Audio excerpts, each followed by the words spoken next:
Hey everybody, this is Rydo and we're back to Shadowverse and video game news. I'm gonna just ask on live streams a few times until I get some feedback. If you're about to change off this thing, since I see a lot of videos that get like 12-second watch time, the average watch time is 12 seconds. Let me know in the comments why. Like, what is in the first 12 seconds that is not catching your attention? I mean, I hate to have to really change or even stretch and attempt to change the style of my presentation to the point where I'm doing hey everybody, it's PewDiePie type intro just to be super high energy. I don't even think I could probably do it. I think that was a pale comparison even then. But yeah,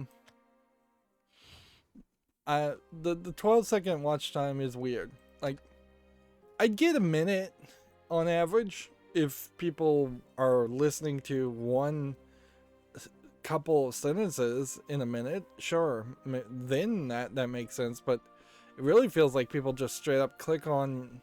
The only thing I could think is people click on the videos, don't see a face cam, immediately click off because of that.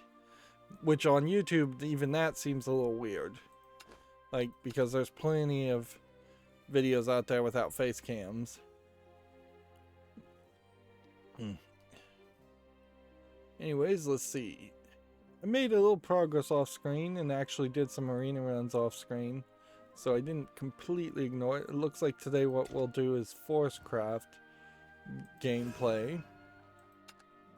I have a little bit more to work on as far as my side project of creating a irrigation system manifold from a wall spigot wall faucet outside. Buying and using a metal stepper drill bit was the way to go. Created much better circular holes than the spade bits I was trying to use, particularly since I did not have the right size spade bit. Anyways, the problem with a single drill bit that's a stepper that steps up to different sizes is that it is very easy when at least drilling through plastic, which that's what I'm drilling through, is a plastic electronic box that was waterproof, and I'm trying to get it back to being waterproof. That has been my new decision on that, is that I'm gonna try and bring everything back to being as airtight and waterproof as possible. Probably not airtight, but that is more where I am leaning now, instead of potentially having water drip out of the bottom of it. I now, if water somehow gets inside of it, want it to just stay in there, and probably it would evaporate out of some non-airtight seal somewhere. It also was fairly difficult doing the small, about 7/8 of an inch drill hole for the wiring to control the valves. The problem there is I don't have like an O-ring set, so it was just a little risky to drill a hole, maybe make the hole a little bit bigger, put an O-ring that might be a little bit smaller, get the O-ring through the hole with the wire around it, and then hope the wire is expanding the O-ring enough into the hole that everything came out tight. It's frankly surprising that it actually worked, because there's very, very little play there. You go too big, or you even lean your drill around a little too much to make it slightly above 7/8. It's too big. You go too small. I did go through one rubber grommet ring because it was too small and I was trying to squeeze it in through the hole a lot with the wrong tools, and so it tore up the grommet. But yeah, it worked. So then all that's left now for me to do was to wash it, which was the last thing I did yesterday, and now it's just going to be an attempt at using super glue, maybe Gorilla Glue, maybe hot glue. Even hot glue theoretically would be fine because it doesn't like remelt at temperatures that even with global warming should be high enough. I think it's somewhere around 150 degrees. The idea that the ambient temperature outside would be over 150 degrees is not believable. It's at that point you have other problems. At that point you very possibly are just melting the box itself, which it is designed to be outdoors, but yeah, if we start seeing electric boxes melting in places, then just because of the exterior temperature, yeah, that could be an issue. Definitely would make an argument to going back to using metal electric boxes. But yeah, I've just got to now glue the insulation around and then wrap the nylon tape around all the pipe fittings, connect everything one final time in the box, and connect the final connections to the faucet, and then do a little bit of aluminum taping to just try and airtight and waterproof it some more, and then it should be done. Now there is a backflow vacuum preventer at the very top of the manifold, right where it connects to the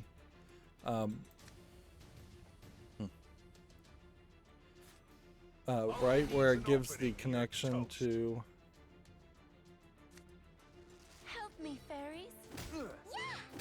the spigot. And I'm assuming, I think this is probably true, that in that one instance you don't want to use nylon tape. What'll drop first, my bolts or your tears?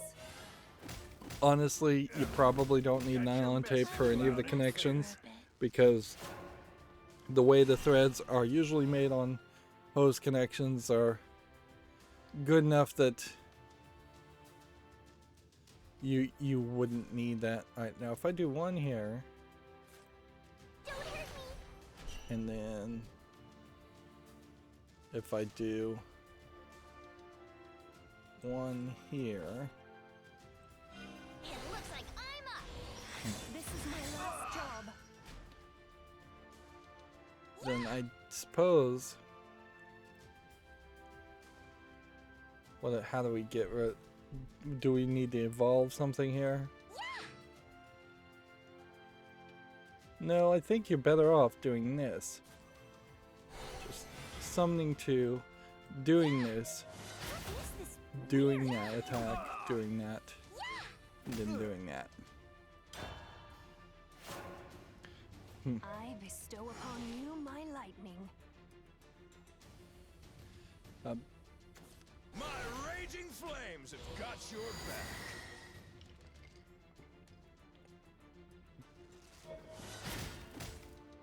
back. The irony, certainly, as far as this project, and I also have been playing Dead Space 3, and I'll talk about that in a second, though, is that while trying to piecemeal the cost of building an irrigation system through several years or several steps, at the moment I'm not actually watering my backyard at all, which is a problem, certainly, and All I need is an opening and you're toast. and the expense there Sorry, but the time for games does is over. make it questionable whether I'm really going to spend the right amount of money to water for a while. So like I've never been according to the ratio setup, I've never been watering as much as I should have been watering. One helping of this and it's nighty night for you. You treat a lady. It wants me to water the grass for an hour and 12 minutes. In total, I've been doing 30 minutes, so if you follow that instruction, that is going to particularly like significantly increase my water bill.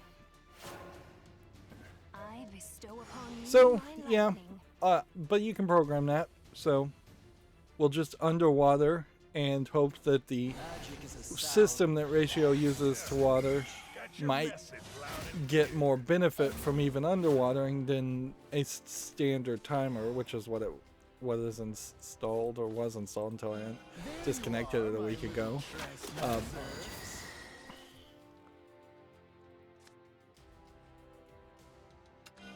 I won't let you get away.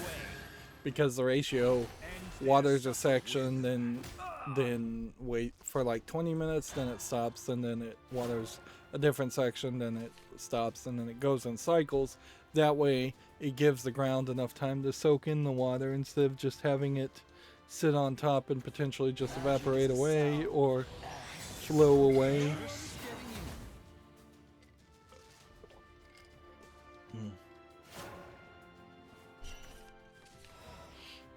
Alright. I suppose you play that.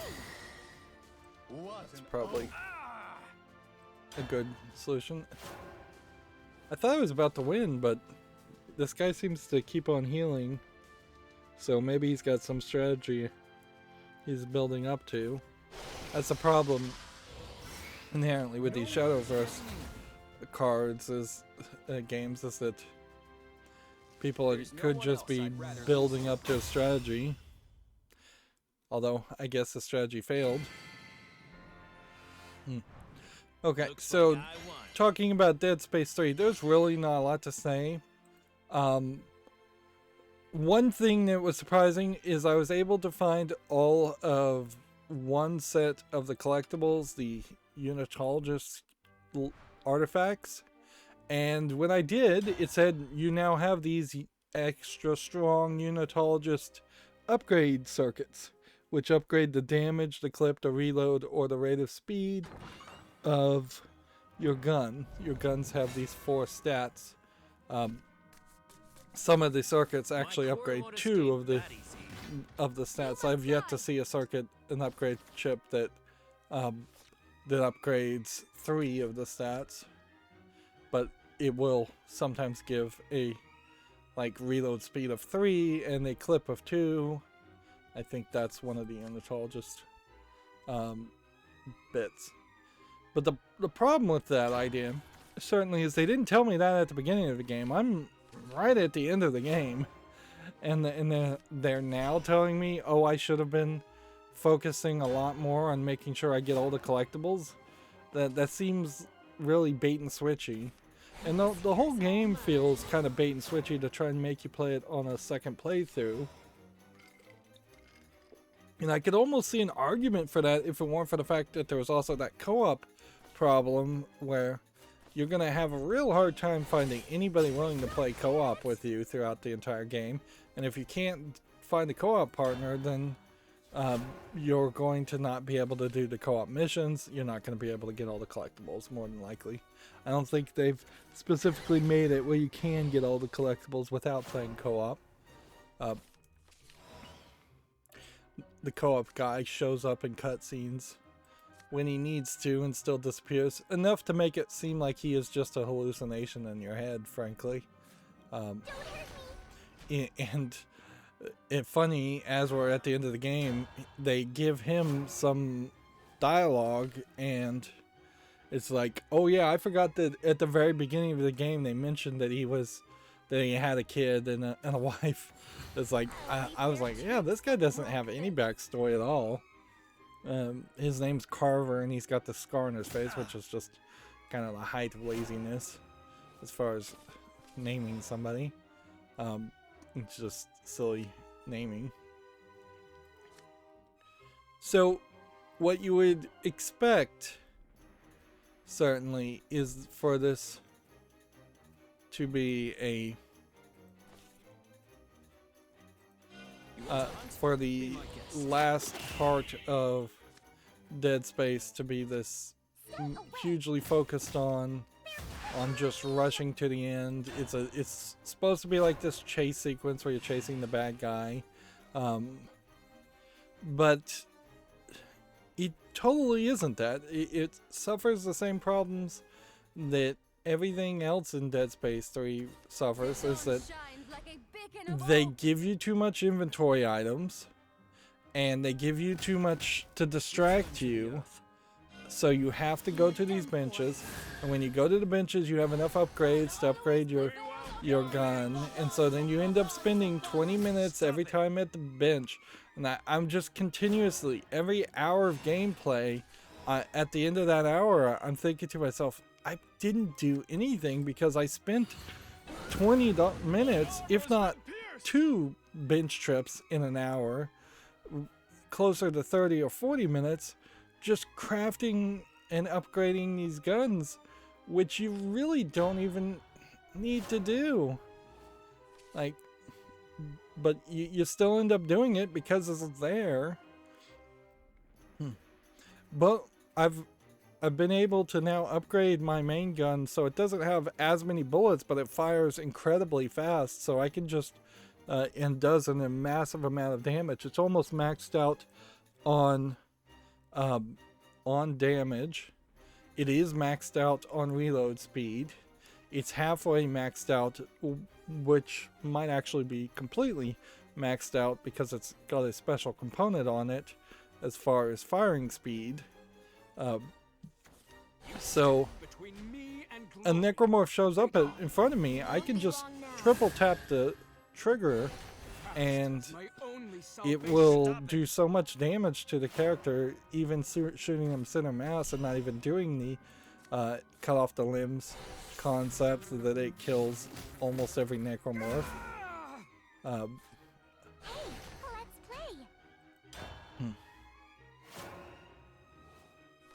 So yeah, I don't know.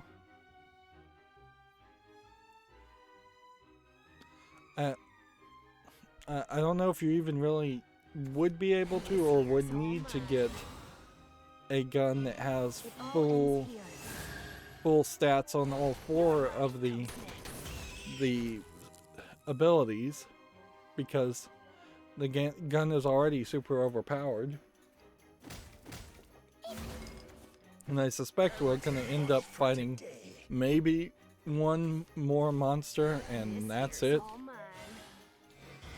My other gun is designed to be a semi-auto assault rifle, so the damage isn't super high, but it's still high enough to get the job done, certainly. The uncharted desert awaits. Hey, let's play. Let's see. Hey, let's play. Mankind's hatred is a curse. Let's go ahead and evolve this. The hunt has only begun. End their suffering. Wither. Wait, not yet.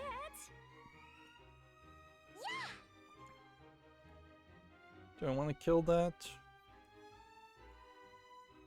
Nah, we'll just leave it. Let the other guy decide if he's going to kill it or not. Foul forces of darkness. So I briefly changed my secondary gun's secondary shot ability from launching an incendiary grenade and being able to have 4 of those in a clip before you have to reload, to launching a rocket launcher where it seemed like you could only have 2, I think, rockets. That was just because there was a massive rappel section where you're rappelling down this wall. To do all of that, you have to turn on the vertical sync, which makes everything really choppy. You're chasing after this giant elevator platform. You're jumping downward, which clearly the right thing to do would have been to not have that those sequences all been back to back, because it really is just wasteful to the max to What do we have here? Best of luck to you. Yeah, it's just super wasteful to have this, to have all the sequences happen at the exact same time. 1, 2, save the one. Dear wind.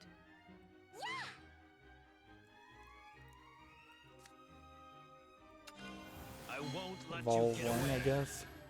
I think I'm gonna lose here, but we'll give it the old college try. Wait, not yet. Yeah, we have 4 health. I think there's a high chance they can do 1 more damage.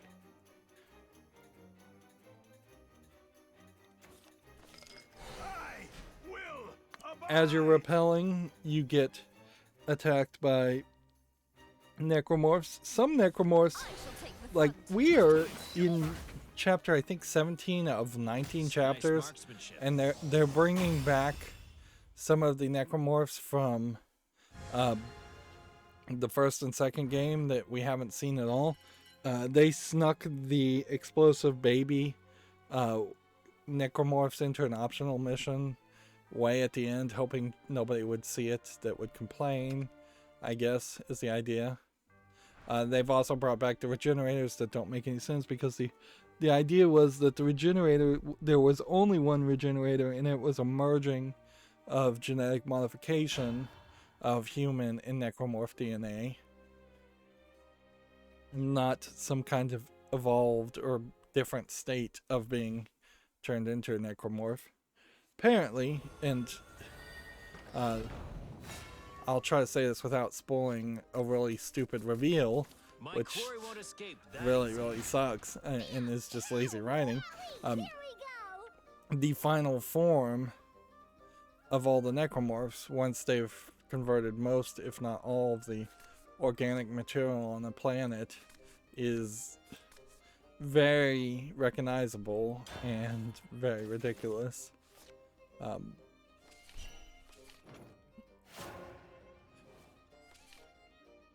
But yeah, there's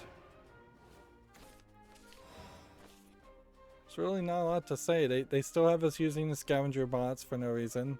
There definitely was, in sections, some points where telekinesis and the stasis, where you can freeze things, probably wouldn't have worked at all. As you were rappelling down, there was a lot of times where they were forcing you to do gameplay mechanics just to remind you that those gameplay mechanics exist, whereas more and more the game is just turning into that action experience of running and gunning,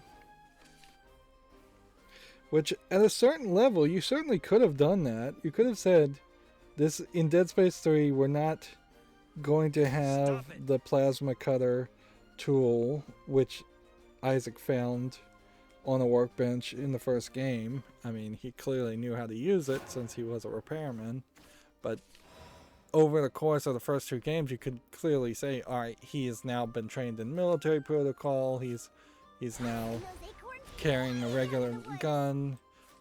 We are not, it's not necessary for him to carry something that even looks like his original gun. They basically did that with the first suit, and I wish they had something that looked more like the first suit, but going back and watching a playthrough of that, the first suit is kind of lacking a lot of details. But instead of having them make new suits that stand out and are just too off of that dark, metallic, spooky appearance, I would like to see him start with that old suit. There is something very weird in Dead Space 3 in the fact that you start off with a, I believe, modern EVA suit that you're wearing at the beginning of, or near the beginning of the game, or of Isaac's part of the game, because you don't play as him in the prologue, which I don't think it was really necessary to have that be more than just a cutscene.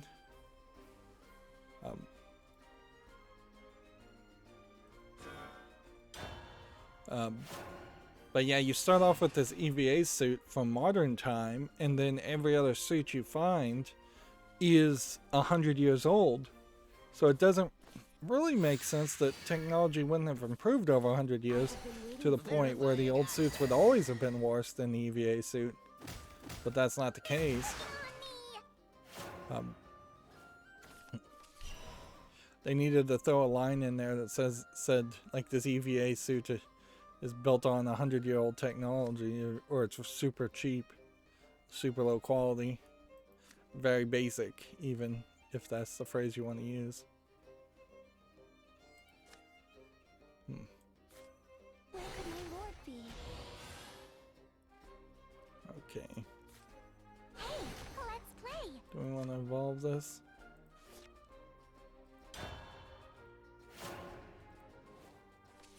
Yeah, and I don't think there's too much more to say about Dead Space 3. I just want to power through it. I managed to get a couple hours together.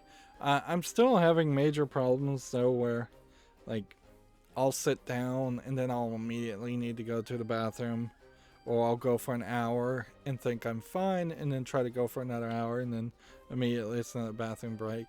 And it's just like bathroom breaks then require lying down for 20 minutes. I've gotten horribly unhealthy. I imagine that's true for a lot of people. So I'm lying down, taking naps. I definitely last night was hitting a level of like I'm entering lucid dreaming / I'm entering REM sleep while still being half awake, which is not something that I've ever done before, where I am straight up just like flipping over to a REM state and starting to dream immediately, not an hour or 2 hours into it. And I don't even know if that's supposed to be possible, but yeah, I closed my eyes and maybe I'd slept for an hour and then and that felt like I just blinked, and then I'm waking up and I'm thinking to myself, what was I thinking about? Like, because there was some idea in my head and I can't even remember what it was that I know was completely something that didn't happen, or a thought that was just pure imagination, and wasn't any dangerous thought or anything like that. It was just like I know that wasn't a podcast or something I was listening to, that I must have made that up, but certainly there is a danger in there in which you're not even recognizing when you're falling asleep. Allow me to join you. Or that barrier between being asleep and dreaming and being awake is so close. Well, I thought it was impressive. Do I have anything else to talk about? Lego Master's on the chat says hello. Hello, Lego Master. Well done. Said that a couple minutes ago.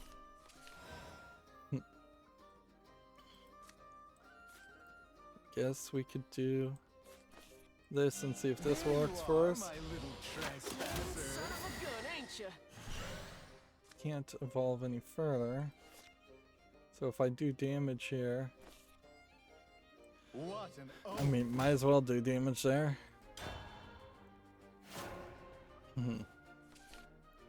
But yeah, my goals are to finish the irrigation manifold project that I've been doing, and that'll probably be the end of side projects, at least from the Amazon Prime Day, which that Amazon Prime Day is just in the completely wrong time. Enough so much that I think next year, if it is at the same time, we'll definitely have to think about skipping it completely. I may very well, just for budgetary reasons, want to skip Amazon Prime Day next year completely anyways. I found out you can get activated charcoal over the counter. I didn't realize you could do that. I thought that was more of a controlled substance. Probably I would have assumed it was a controlled substance just to make sure people, if they felt they'd poisoned themselves with something, they would go to an emergency room and not just try and treat it at home. But no, you can have it. And certainly as an emergency kit, that's probably something you would want to have.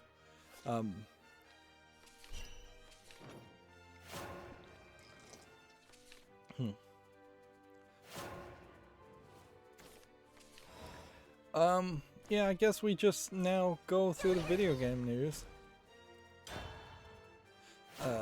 I will say, I listened to the Bombcast. They still really don't have anything worth saying. I do get the feeling, looking at today's news, that we may be hitting a point where we're starting to get real releases and some real bits of news. Whatever oxygen in the room that E3 sucked up seems to be slowly returning now. The Giant Bomb did talk about this new Tom Clancy game as a service device project that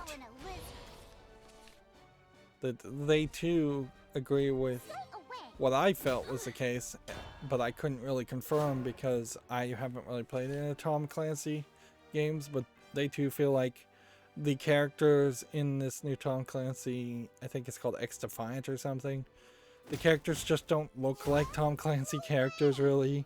The setting and the concept doesn't really feel like a Tom Clancy story. In a lot of ways, I think it might be just a collection of bad guy factions that they made up for their Tom Clancy games, fighting each other, instead of factions of with real characters. Let's see, can we play 2 other cards? Can we do this? Can we do this? We can do this. And then we could hold this, and then do this, and then do this next turn. Stay away. Yeah, I love this job. Of course I do. So, I'll go ahead and put that back on the field. And hit that.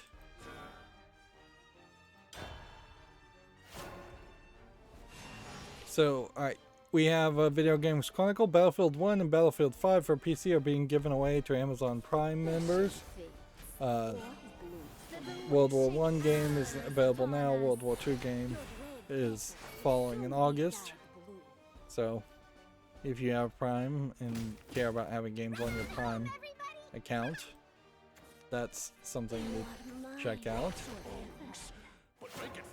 The Video Games Chronicle also has some pictures of the Last of Us HBO TV series. This seems like this is pretty much going to take place in the past before the big outbreak, at least for this shot. Like, I wouldn't be surprised if there are several flashback scenes that as they're trying to make a TV series. This is Alberta, Canada being converted to look like Austin, Texas. Which, ironically here, this peace officer outfit might actually be a Canadian police officer, where this police here might actually be an actor. So, because if you see anything that says peace officer, that they're already kind of off the rails. And then Austin, I don't know if this really is logos that look like Austin, or if this is just, they're not even really trying to make it look like Austin. Although, at a certain point, I don't know if it's really important to... darn it, I did not move fast enough. I don't know if it's really important to have a lot of accuracy in the TV series. The bigger issue, I would say, as far as the Last of Us TV series, is what story you're gonna tell. Are the main characters from the game going to even be the main focus? Is this going to just turn into The Walking Dead, where the first season is somewhat similar to the game, and then the TV series goes in a completely different direction? Like, I would not be surprised if that's what happened. Stay away. They're picking on me. Let's go ahead and evolve here. The hunt has only begun. Ooh, a baby bird's nest. Go ahead and play this. Gotta report this. Hit Lickety this. There's no other way. Yeah. Hit that. Yeah. Hit that. Blow on, dear wind.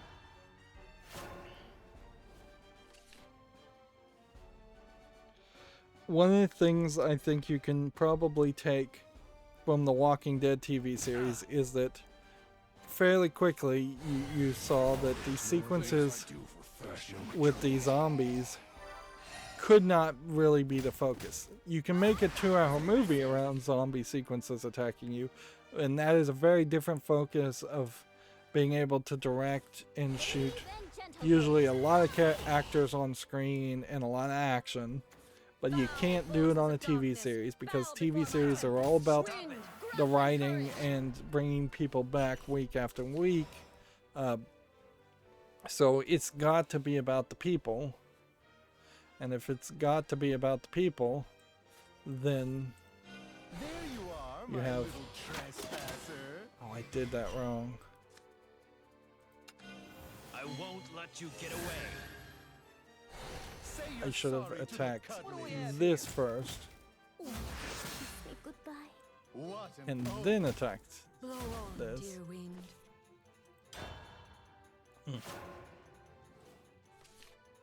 The Netflix Witcher spin-off animated section, I think I may have reported in the past that it was a Castlevania spin-off animated thing.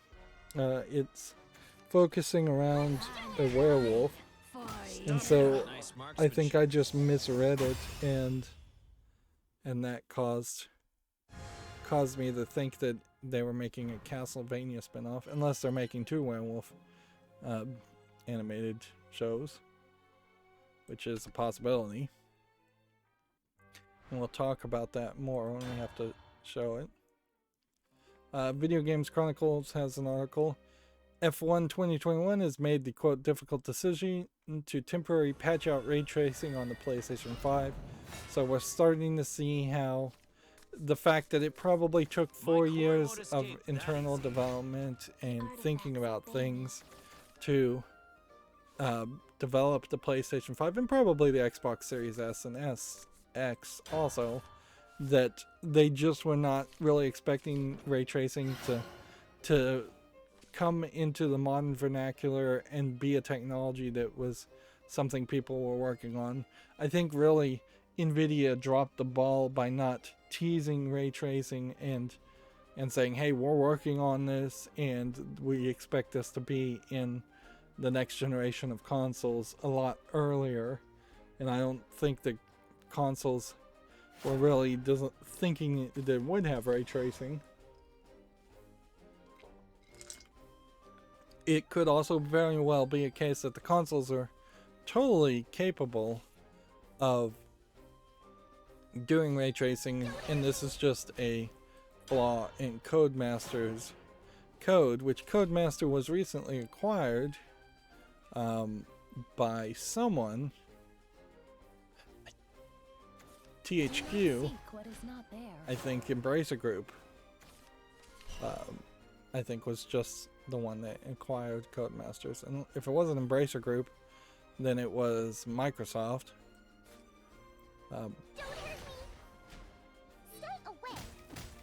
They're picking on me. But yeah, that is certainly the first chink in the armor for the new consoles, and it's really early to have an announcement or something like that happen.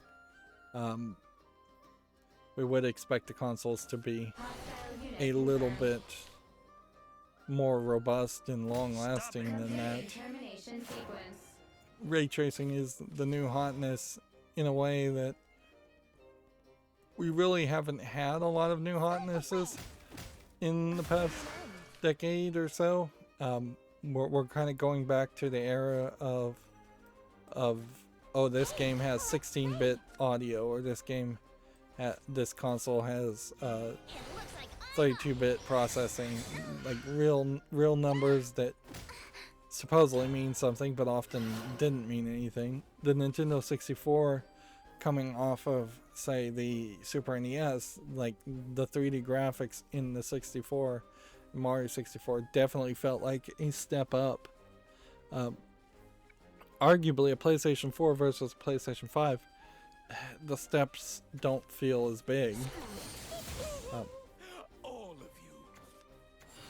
There is also, with the Steam Deck being announced, a question certainly as to whether a lot of games, and I don't know if this is true or not, this is going to really come down to the capability of the Linux compatibility layer, I think it's called Photon, that Steam is working on.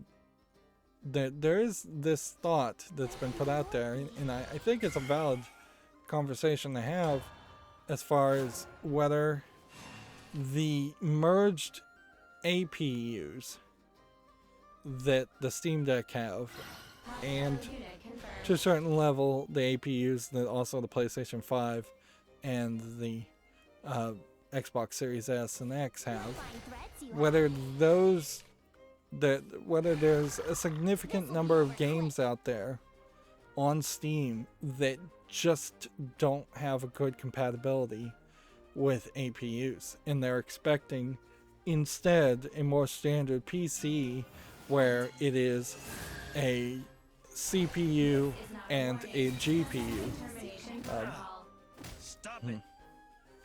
And I certainly wonder how much of that GDDR5 RAM that's in the Steam Deck isn't shared RAM between the video card and the CPU, and so you might very well run into issues there. Anyways, The uncharted desert awaits. let's go and put this on the field. Save ourselves some health. Should I evolve here? The hunt has only begun. I'm ready for more. What do we have here? Yeah, we'll play a little defensively. Yep. So there is a possibility that the Steam Deck really isn't anywhere as compatible as Steam seems to make it feel like it is, or powerful. I could see that there's definitely a collection of particularly Japanese Steam players who would just want to play visual novels or RPG games with mediocre graphics at best, who would be fine on the Steam Deck in the 720p resolution. Whereas I think a lot of like brand new AAA, I pre-ordered the game, players probably won't have a great experience on the Steam Deck. And ironically, if you put $5 down to reserve the Steam Deck, you probably are also the same kind of gamer. I would say you're much more highly likely to be the sort of gamer who pre-orders games and plays AAA games when they're brand new. I won't let you get away. That beast is my savior. Alright, well.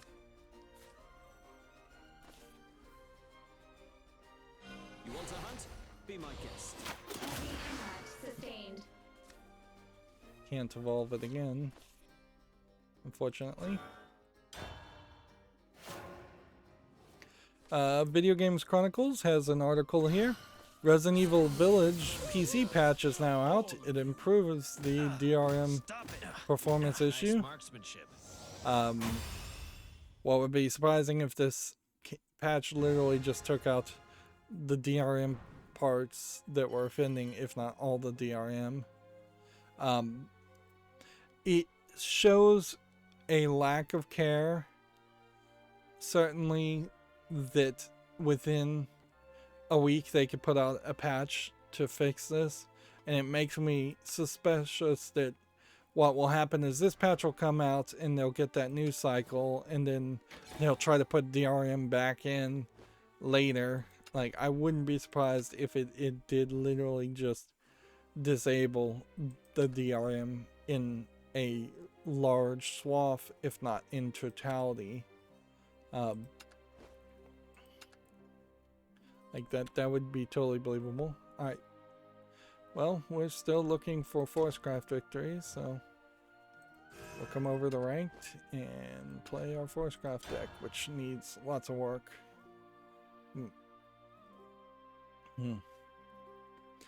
The quote here is, adjustments have been made to optimize the anti-piracy technology. They've also introduced AMD's Fidelity FX Super Resolution upscaling technology. What'll be interesting, I suppose, is if they just took the cracked version and did a comparison, and that helped them make this patch really fast, or if they had this patch and they just didn't care to put it out for advertisement reasons or just for parity reasons because they didn't want the PC version to be the best version. We still kind of have that issue with some game companies, certainly, where they don't want the PC version to look massively better than the PlayStation version or the Xbox version even. Usually I'd say it's more the PlayStation versions they're concerned about. Japanese companies I could see definitely feeling like they'd be insulting Sony if they put out a majorly better version of the game on PC. But yeah, there's a lot of accusation you can make here, or assumptions you can make if you want to. But they fixed it, so at a certain point you should just give them the benefit of the doubt and say, well, they fixed it. It should have never had a problem in the first place, but at least they fixed it. I'd rather have a screw up that fixes their problems than have someone who's perfect 99% of the time and then just ignores and denies making mistake that 1% of the time. Because to err is human, but to be arrogant and never admit mistakes is intolerable in my book.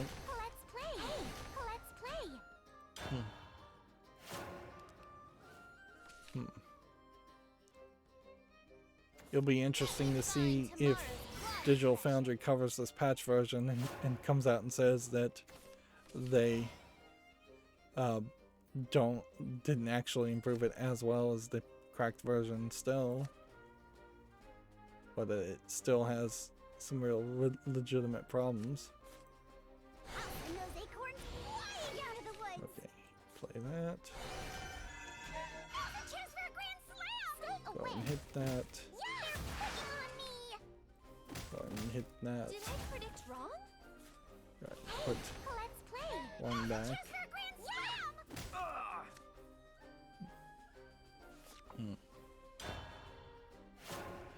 Video Games Chronicle has a feature here. FIFA 22's goalies may be game changers this season. It has a hypermotion system that gives them better reactions than ever before. Of course, if the reaction is just making hand gestures and being silly, I don't know if that really matters too much to FIFA players. I don't know what really matters too much to FIFA players, frankly. So, I don't know if I really care that much. Like, kinda don't. Yeah, I think most accurately it would be described as I don't care about FIFA. This is my last job. I think we probably are into the soccer season, or probably fairly deep into the soccer season, so That's probably why we're getting a lot of talk of You, my lightning. soccer games right now, and then it'll go quiet for the rest of the year, I'm sure. Video Games Chronicle says a new PlayStation 5 model is lighter than the launch console. Official product manual shows this revised digital edition hardware emerges in Japan. Lighter, but apparently still looking exactly the same. Making it lighter is probably fairly easy. It's just a matter of replacing heavy components with lighter, maybe worse components, getting rid of metal and using more plastic.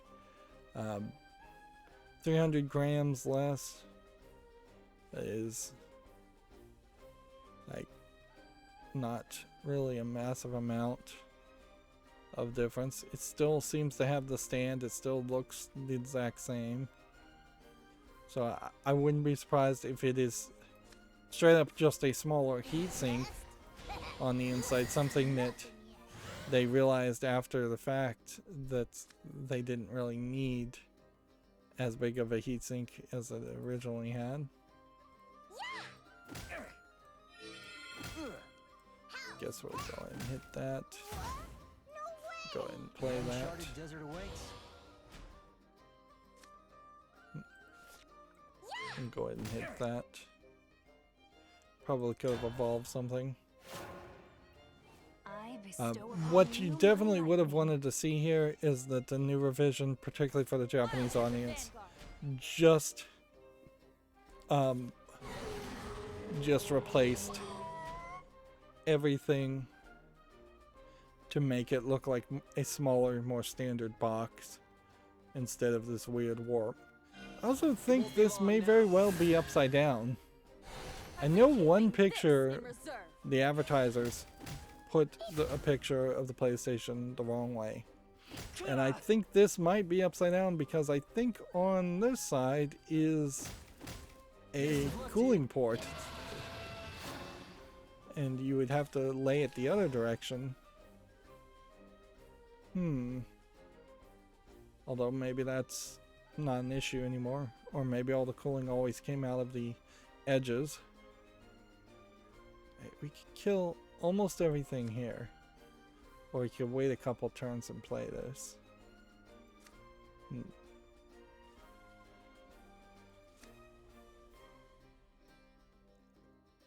I think you do this. Oops.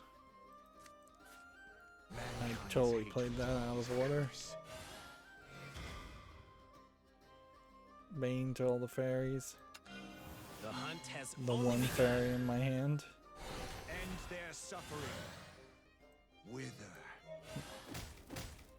Finish the job. I could have cleared the board if I had played better there.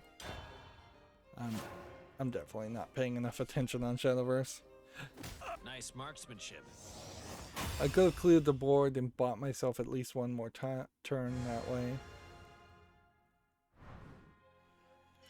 And at some point, if I ever have some free time, I definitely feel like I just need to edit this deck and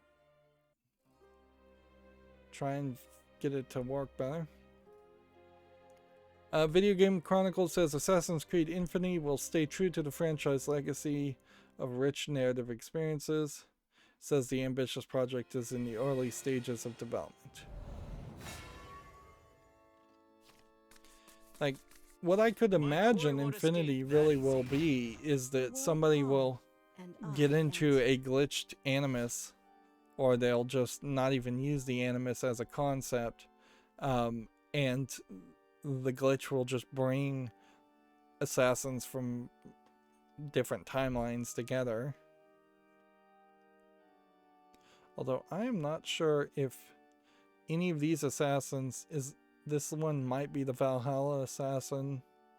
I'm not sure if any of these are from the Origin game, or if this isn't just, I mean, here's Altair, here's Ezio.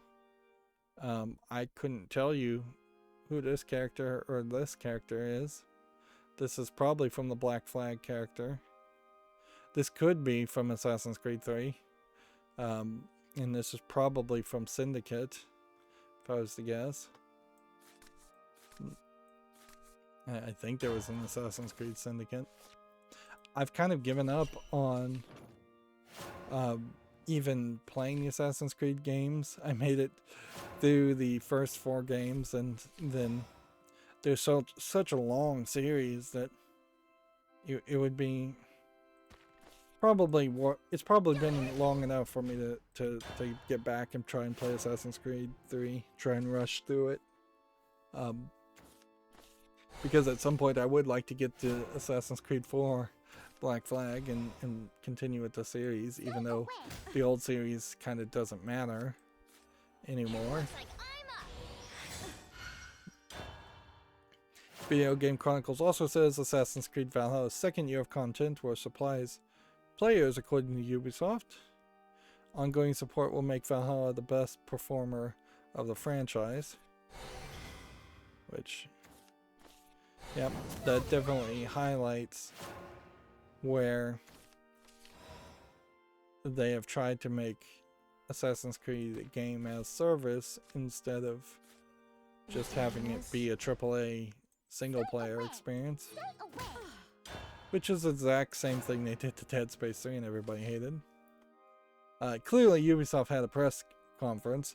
Ubisoft also says 80% of its current investments are targeting premium games, while the 20% are focused on growing its free-to-play offering, which premium games to them, I guess, means Valhalla and Far Cry and Watch Dogs and whatever game this is.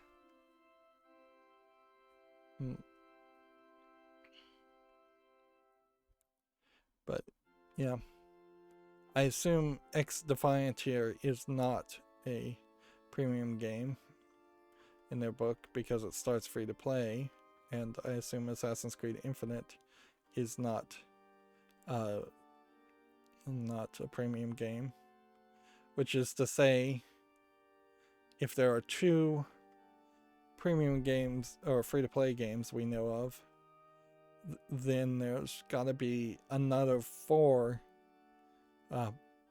premium games that were not getting mentioned at the moment. May the forest be at peace. Hit that, and hit that, Let's play. Move. and go ahead with that. The hunt has only begun. The problem with the Forestcraft deck is that you just have this very high early reason why you want to evolve, and that's probably always the mistake, is that you shouldn't evolve the low-end fairies with an evolve point. You've no idea how pitiful and wretched I feel. But the main strategy is to Evil worm. get this character on the field on the 7th turn. Maybe get this on the field on the 6th turn. I'm already a proper lady, you know. That. Stay away from me. And then I think this is our final Video Games Chronicle article, but they still are working as a decent source of news. They are getting like 3 or 4 things or perspectives or stories that I don't get from Gamasutra or Gametsu. Nintendo has revealed its next 3 Switch Online Super NES games will be Claymates, that's an M, Jelly Boy, and Bomboozle, which, yeah, none of those games are recognizable to me at all. Like, that's not a lineup. They've run out of the interesting announcements certainly a long time ago. But I will also say, in all fairness, I think there is a... My domain reaches to the end of the skies. I think there is a level I of won't let you get away.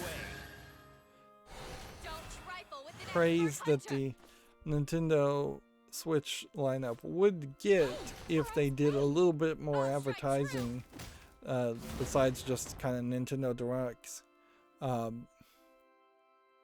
to say, hey, these are the new games. Maybe you get that advertisement if you sign up with Nintendo when you buy a Switch or something, but just for public people that don't have a Switch like me, it seems like they don't bother to even really announce it. Stop it! Yeah, and that's kind of true with Nintendo in general, is that I don't see real commercials for Nintendo Switches. There were some when it first came out, and I think at that point they either gave up or all the commercials are happening on kid channels I don't watch, which is also totally believable.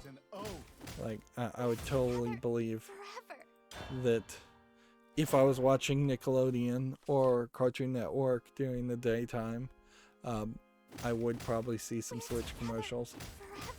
An opportunity for growth. I need more cuddles. Gematsu has an article here. Road 96 launches August 16th. The Hitchhiker bundle includes a prologue ebook. I think we had already pretty much talked about this one. That this is yet another hitchhiking story game that just does not feel like the other ones. They're all weird stories. It still definitely feels like somebody went on a hitchhiking journey and decided to pitch that game to several different companies, and they just stole the idea. Gematsu says when Monster Hunter Stories 2 Wings of Ruin shipments and digital sales have topped 1 million. So this hasn't been out but for a couple of weeks, so that's pretty fast sales, which we'll see the exact opposite on another game that has hit a large number. Yu-Gi-Oh! Rush Duel Psycho Battle Royale, which Psycho I assume is just a portmanteau for Psycho, is coming to the West this fall. This, to me, looks like yet another generation of Yu-Gi-Oh! Kids. This definitely seems more cartoony than some of the other Yu-Gi-Oh! Series. I don't know if there's a cartoon based on this. Konami is always going to put out Yu-Gi-Oh! Stuff because it makes them a lot of money. And Konami, in all fairness, has had to turn its focus back to video games because its other pachinko parlor gambling, and I think Konami owns a lot of gyms also. All of those have lost a lot of profitability in the pandemic being shut down. So, but interestingly, so far we have yet to see any company that is fairly large just go out of business and blame the pandemic. We've had more people in the United States in particular have employees in mass, just all the employees quitting because they were broken out of the cycle of desperation that kept them working at these bad jobs that were underpaying and underappreciating their employees. We've seen a lot more of that than we've seen posts of pictures of restaurants and bars just saying we went out of business because of the pandemic. There definitely was some movement in that direction at the beginning of the pandemic where people are saying, yeah, we're out of business because of the pandemic. I think you can't really chalk that up into any real important numbers though, because restaurants go out of business all the time. They're notoriously mismanaged and always under the weather financially. It's hard certainly to make profit on food if you're not giving excellent service and you're not getting a loyal fan base.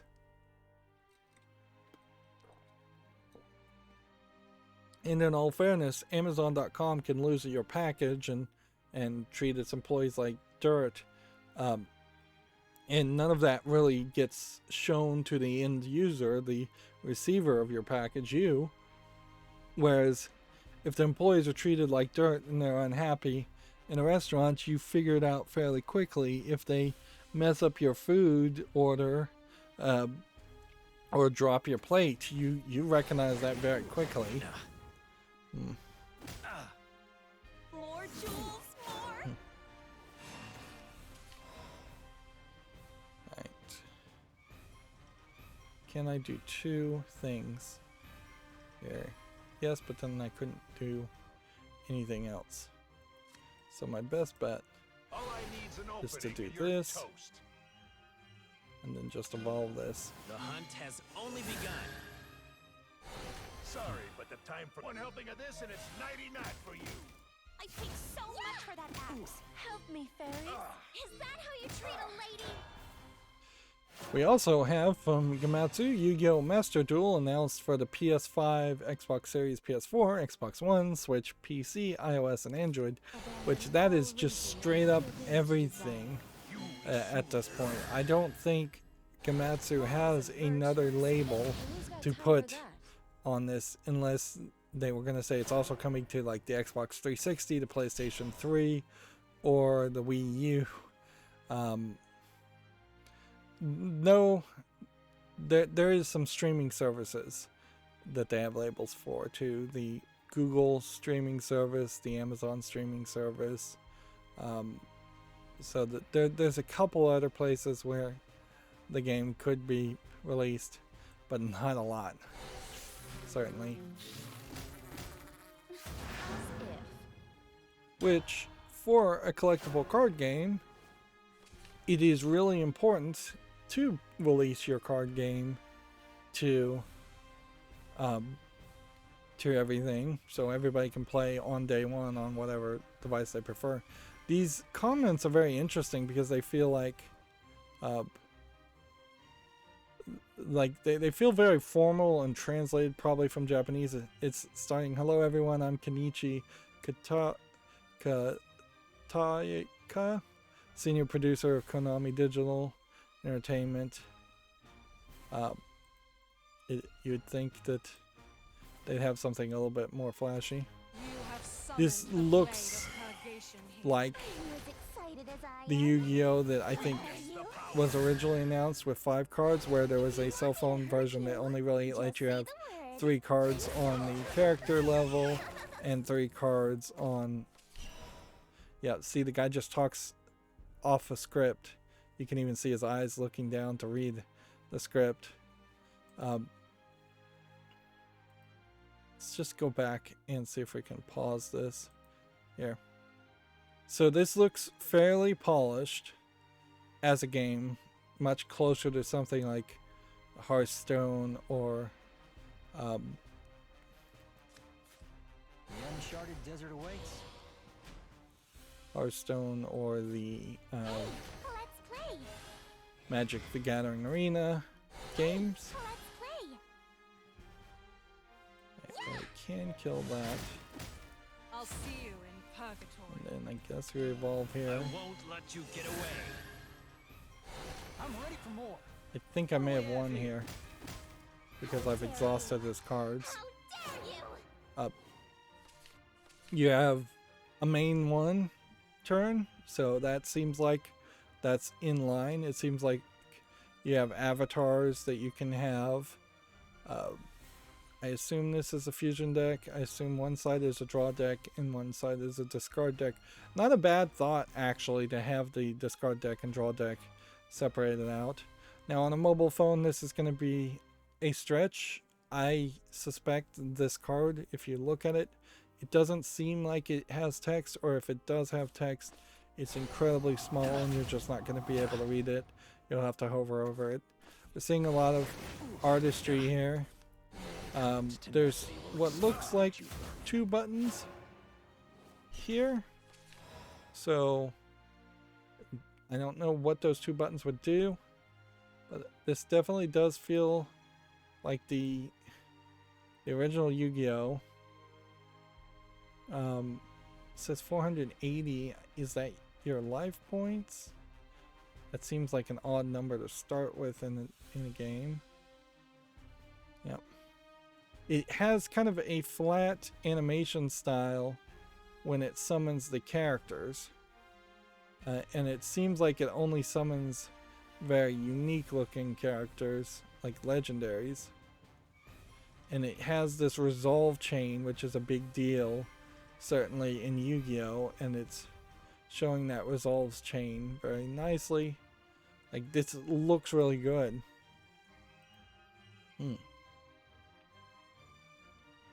So that really has to make me think. This board seems weird. Let's go back to look at this. There's like extra card spots there. I don't know what that would be for. Maybe that's a different style of Yu-Gi-Oh! That I'm just not really used to. It makes me think, should I potentially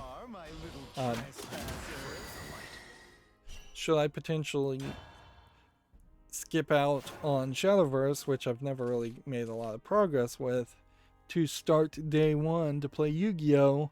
And while still waiting for the second dinner Marvel card game to get made.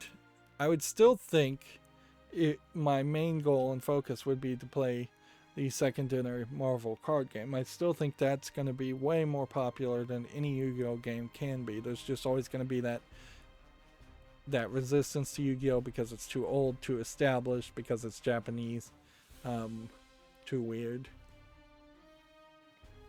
Too many anime monsters. I think that would be more of the complaint about Yu-Gi-Oh! Than the anime art style in general, is just that the monsters are not fantasy based and like realistic in their graphics. But yeah, that might be the way to go. Like, Shadowverse has treated me fine, but it hasn't treated me really great. I definitely feel like Shadowverse is just a little too established as a card game, and it's missing some elements and it's missing some polish as far as its focus. If they didn't put effort into a single player and having so many special events and things like that, and they just tried to have a little bit more cards and a little bit more variety in the meta decks, where it definitely feels like only 2 or 3 of the meta decks, the top tier meta decks in each expansion, are even playable. Also, we have Yu-Gi-Oh! Cross Duel announced for iOS and Android, which Cross Duel seems to be an expansion of more of the 3-card idea, which probably makes a lot of sense for cell phones only and probably plays a little bit faster. There is a problem with Yu-Gi-Oh! In almost every version of Yu-Gi-Oh! Is that you end up going through the same characters and the same story over and over again. And they're Konami games, so that the microtransaction issue could be very high. Whereas Shadowverse is still fairly playable if you don't spend any money on it at all. I've not spent any money on it. Although, in all fairness, I think I probably would buy an intro bundle to the Marvel second dinner game when it comes out.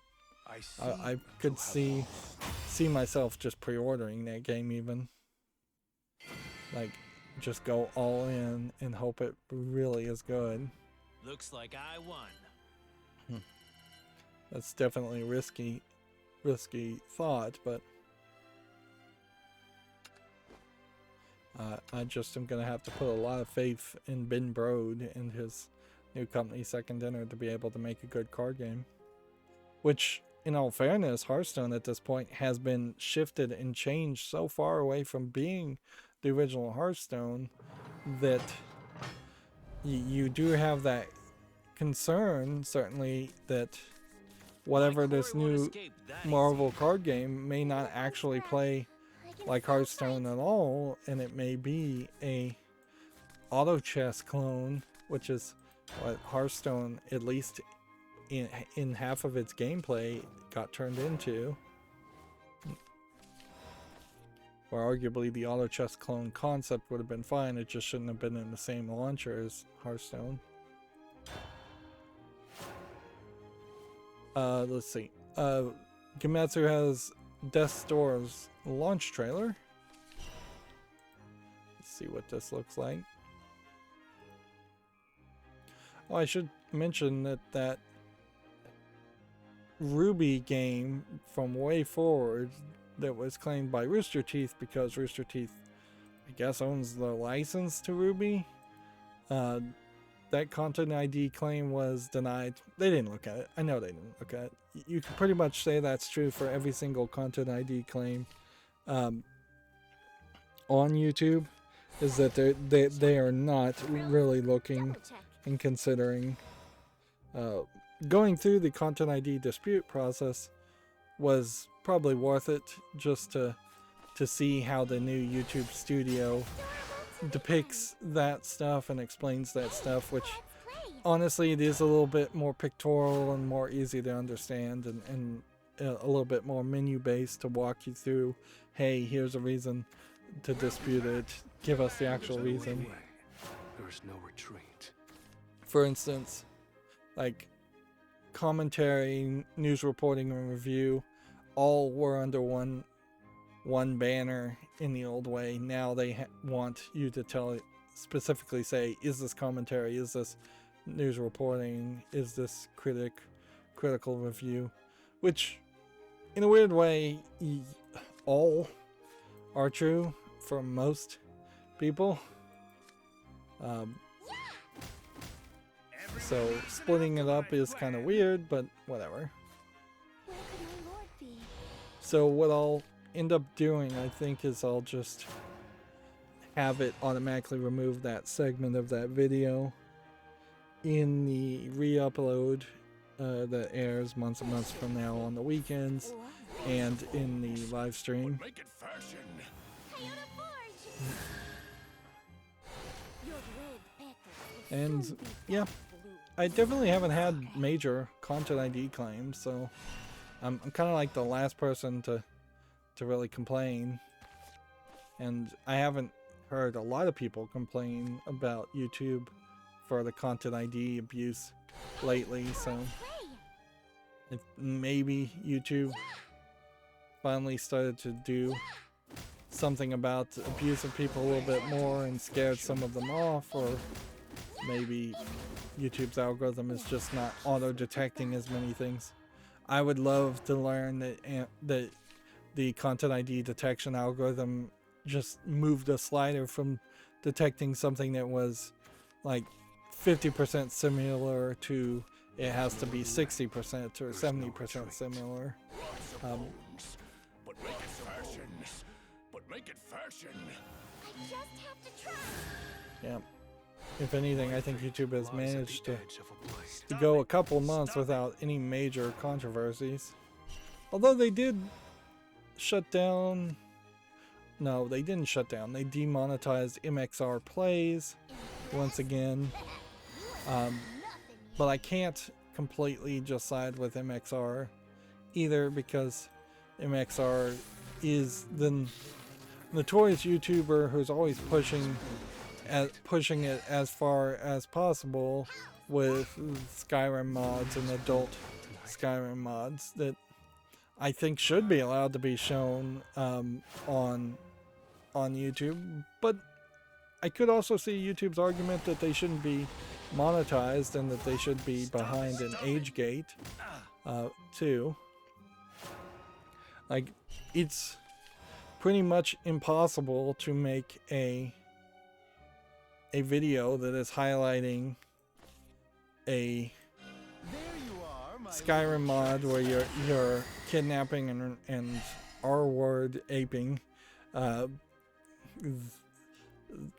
NPCs. Like, there's no way you can make them, you can censor that enough to really think that that's within YouTube advertiser friendly guidelines that clearly are super conservative and not not willing to show that kind of stuff.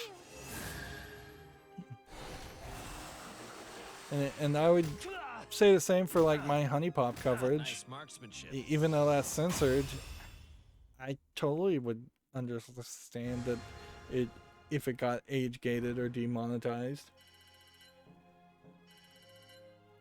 Like, you can only do so much censorship before you're, or self-censorship before you're just losing the entire meaning of it. And this is about the third or fourth time that MXR has tried to bring up drama around the idea of them being demonetized when they either are really dumb or know what they're doing. Although, in all fairness, I will say they were able to, MXR was able to put up those videos and have them be monetized for a very long time, so it is pulling the rug out from under them. I got an email from Library, LBRY, and I forgot that I'd connected that to my YouTube channel. I assume that website is fine and people are still using it, but yeah, it definitely hasn't grown. I think Library is one of the ones that uses the blockchain in some weird way to upload videos and has some kind of cryptocurrency concept around it.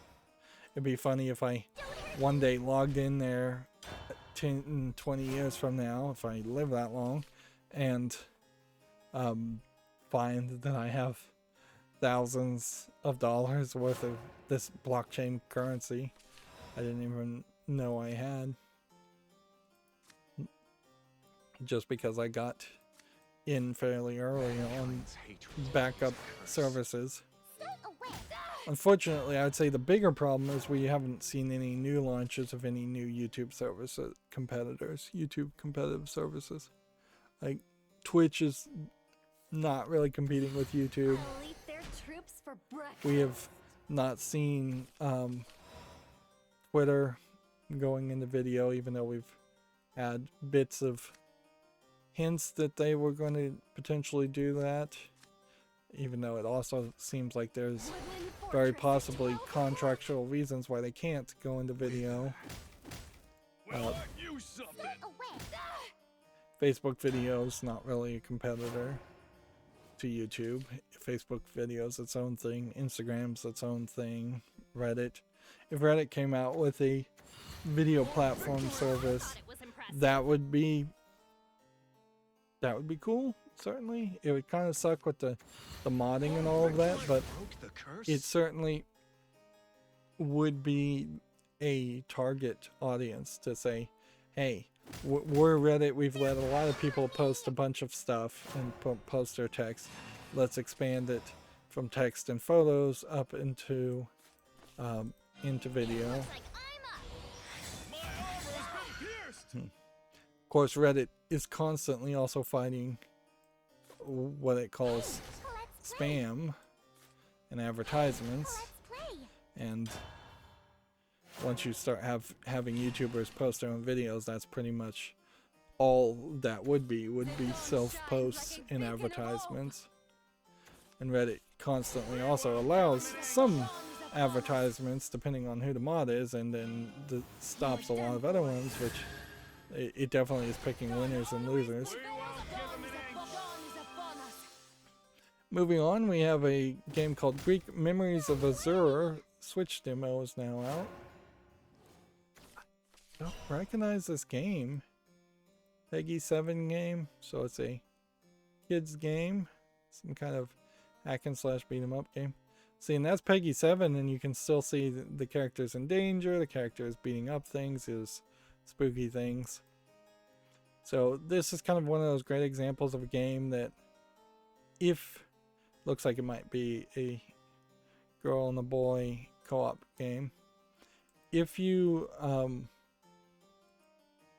have anything there that looks too violent or too spooky, you are almost certainly way out of line of the normal parent. Whether that matters to you or not probably doesn't for those types of parents, but yeah, there there definitely were when I was a kid, and there still are today, a hopefully smaller percentage of parents that once they have that baby, once they're kept awake for a year, they go crazy.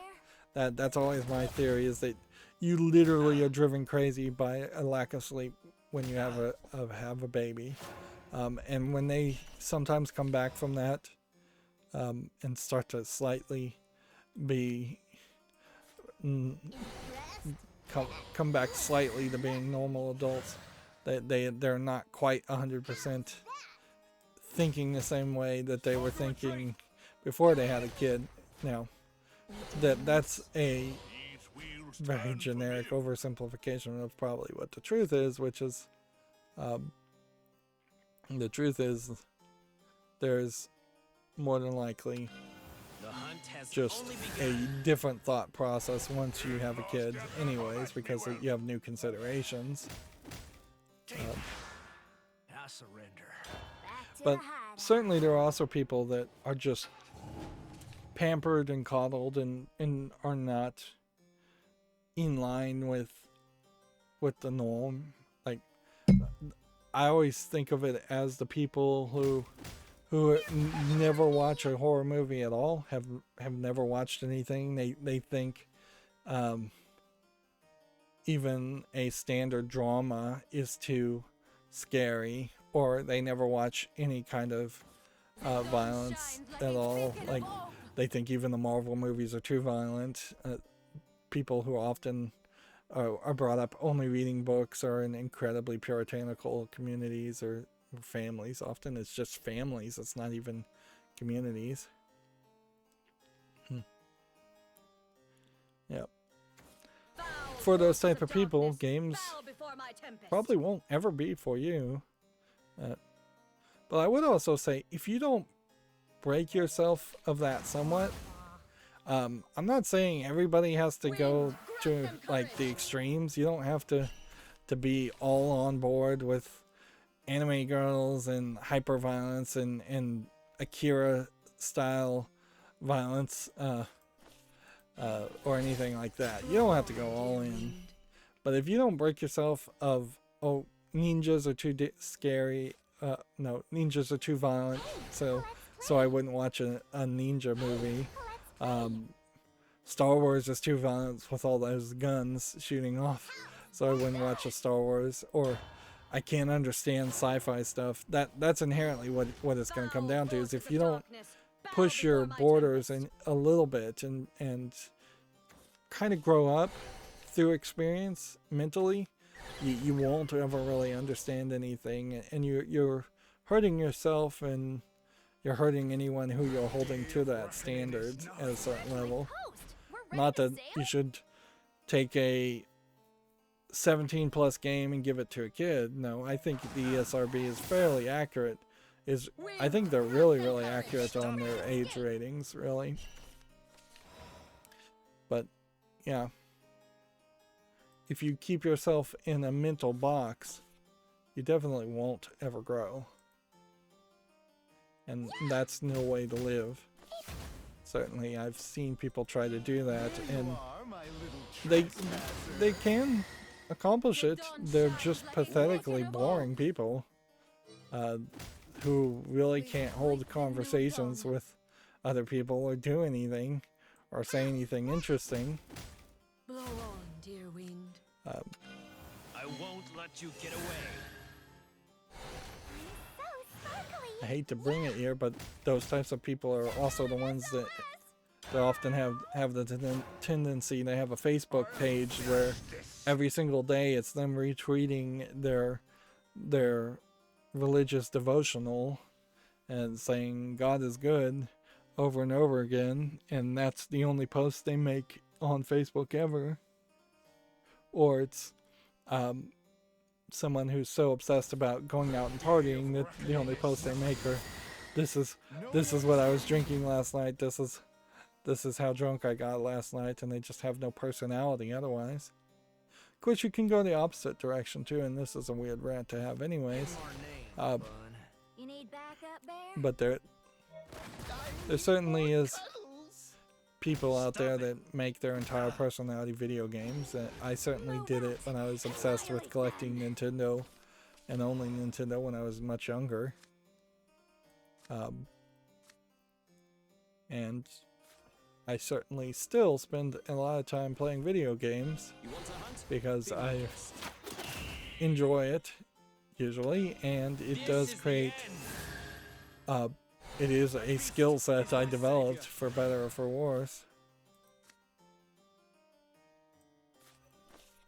You want to hunt? Be my guest. And those acorns flying out of the So, woods.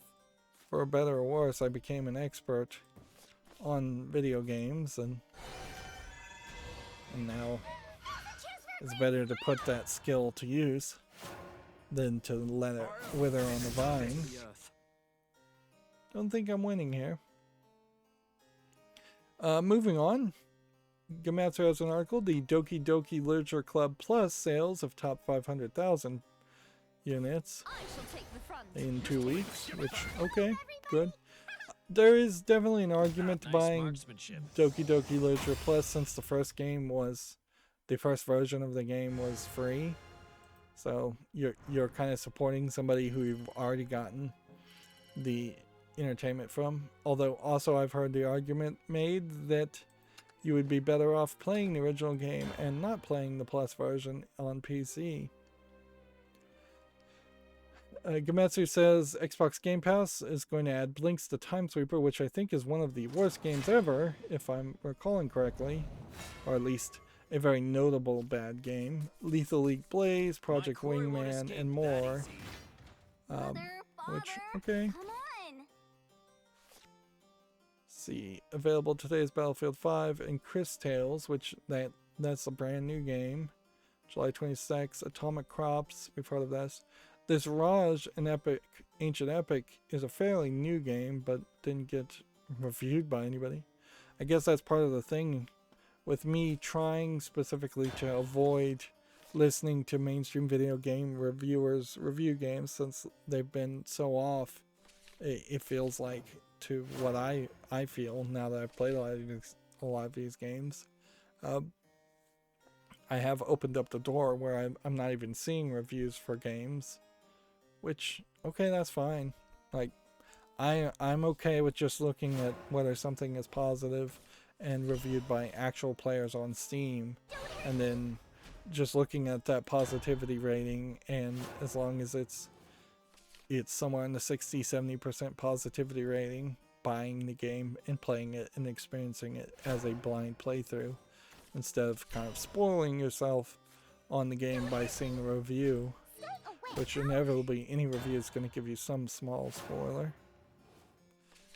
They have a game on Last Stop, and then on the 26th is Blinks the Time Sweeper and Crimson Skies, and then on the 27th is Flight Simulator, and then the 29th is Lethal League Blaze, which I think that's a fighting game, and then Omno, some kind of walking adventure game, Breath of the Wild clone, I think. Project Wingman, I think, is a dogfighting game. The Ascent, it's a co-op action RPG game. It's also some downloadable content update, and apparently they've introduced touch controls, which they've introduced touch controls to a decent number of games. And then there's some ultimate perks. Didn't realize you got perks for Xbox Ultimate.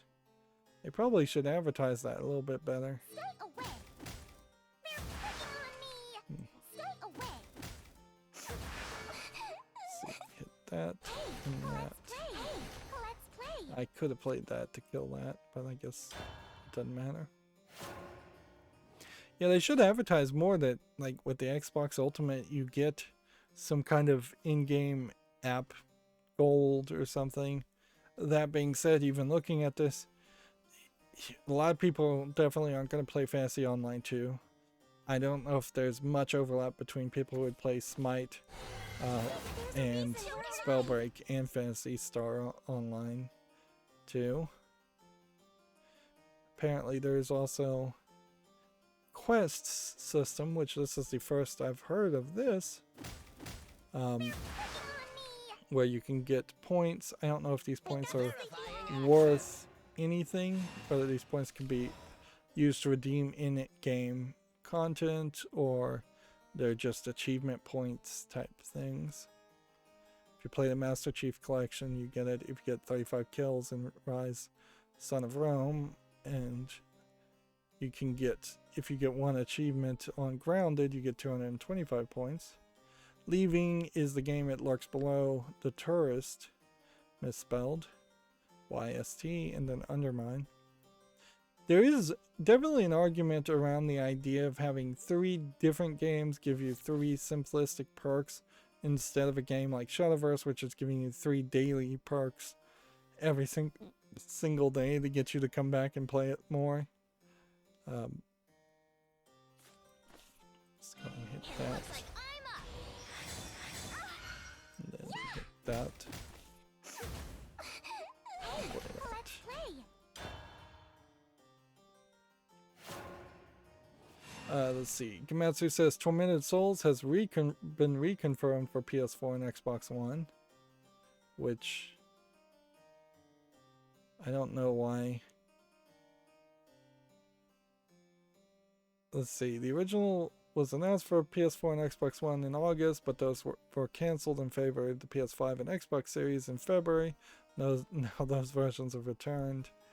It seems weird that you would cancel something and then bring it back. I've never seen a company do that before. It just feels like bad business. And here we've got a woman with a tube in her mouth in a bathtub as a horror game. This definitely looks like an interesting horror game. Definitely looks weird. And this is just called Tormented Souls. There's no subtitle, because I was getting a small feeling that there would very well may have been a prequel to this game, and this is a sequel. Here you see what looks like a Pyramid Head type character. Okay, well, that catches my attention as much as anything can really catch my attention, which probably isn't that much.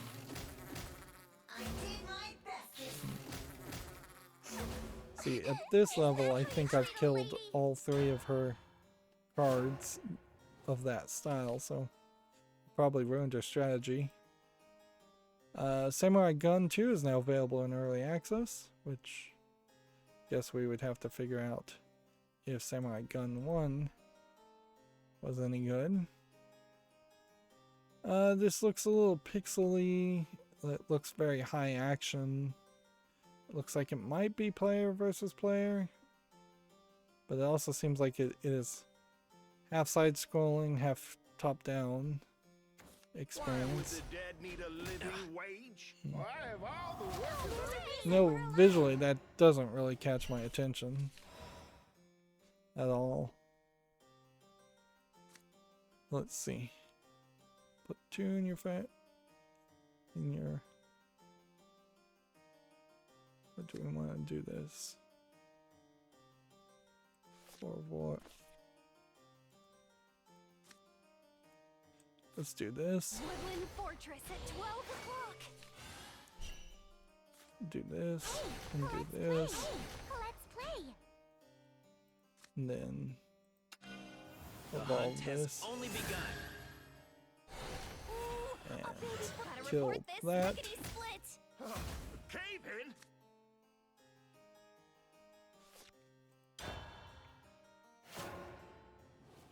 Let's see. Gamatsu has an article here. The detective adventure game Agatha Christie Hercule Poirot. The first cases has been announced for PS4, Xbox One, Switch, and PC due out on September 28th.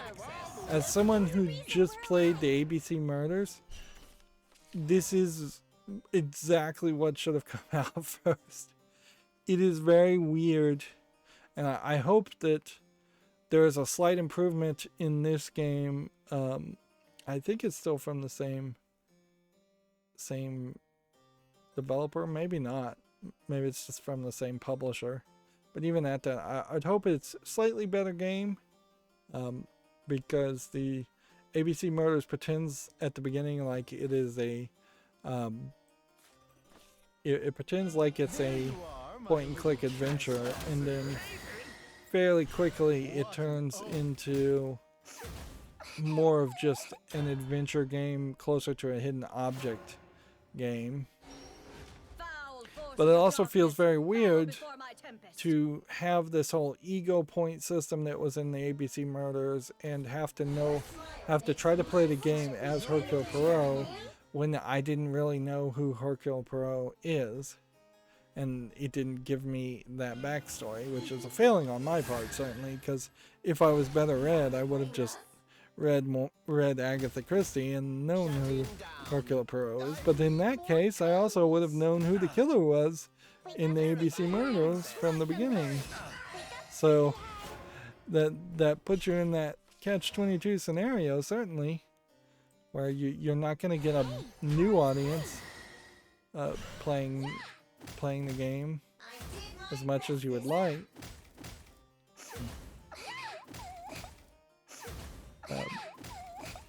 Blow on, dear wind. And there, I would suggest people go in blind to any kind of murder mystery game like this. Hercule Poirot here does look to be younger and skinnier than the way he was in the ABC Murders. I don't know if these original cases specifically are actual Agatha Christie stories, or if they just made some things up. The graphics, even in the ABC Murders, looked alright. But, so one of them's the blackmail murder. This gameplay looks a little bit more like gameplay, but the graphics look a little bit rougher. There's a question whether Hastings is going to be following you around in this game, which I wouldn't be surprised if he isn't. That's probably a good idea. And it's labeled as the first case, as not as the blackmail murder, so there's probably at least 2 or 3 cases, actual gameplay here. That would be my suspicion, at least as 2 or 3 actual cases. There you are, my little trespasser. Gotta report this that. lickety-split. Blow on, dear Watch wind. it. Oh, That. Yeah, And I hit love that. this. Uncharted desert Of course I do. awaits. See, and when you look over here, you have more of a kind of visual novel pop-up where you have flatter imagery of the characters talking, and they're dimming out Poirot in this image while Jackie over here, whoever Jackie is talking, which that might mean there's no voice acting, which might be for the better if you can make the gameplay play better and you can have just more conversation instead. Voice acting might be better left on the cutting room floor. Right. Can I do anything here? A can divine heal. summons brings me here. This.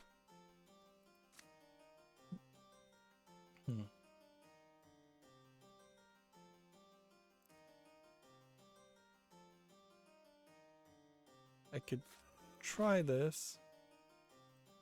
Hark! Arrows of Bertie! Asteroid Jaeger! Right, so we now have strike, deal X damage to all enemies. Okay. So I do that, Cave in. and that kills that, which means I can't attack with this, which means we can hold on to it later, which means I can evolve this. And between Chopped my grace. this and this and this, next turn I can win, unless he can just play a board clear or do 9 damage. Usually I don't look at pictures on the game. Here it seems like there is a bit more of a mind map concept that's being expanded on. This was in the ABC Murders, but I think there might also be a Hercule Poirot game that came out after the ABC Murders, so it would still be very weird to go down that series, play the next game, and then go back and play the prequels, but whatever.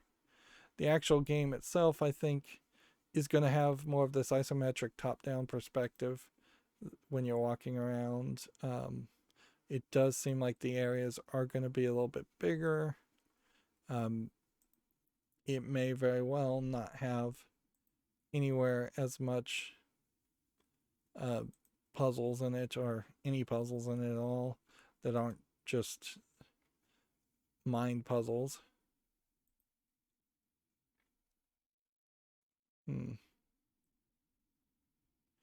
The way this goes, though, it seems to me, if you look at this menu, it seems to me like you could have two scenarios with this logo.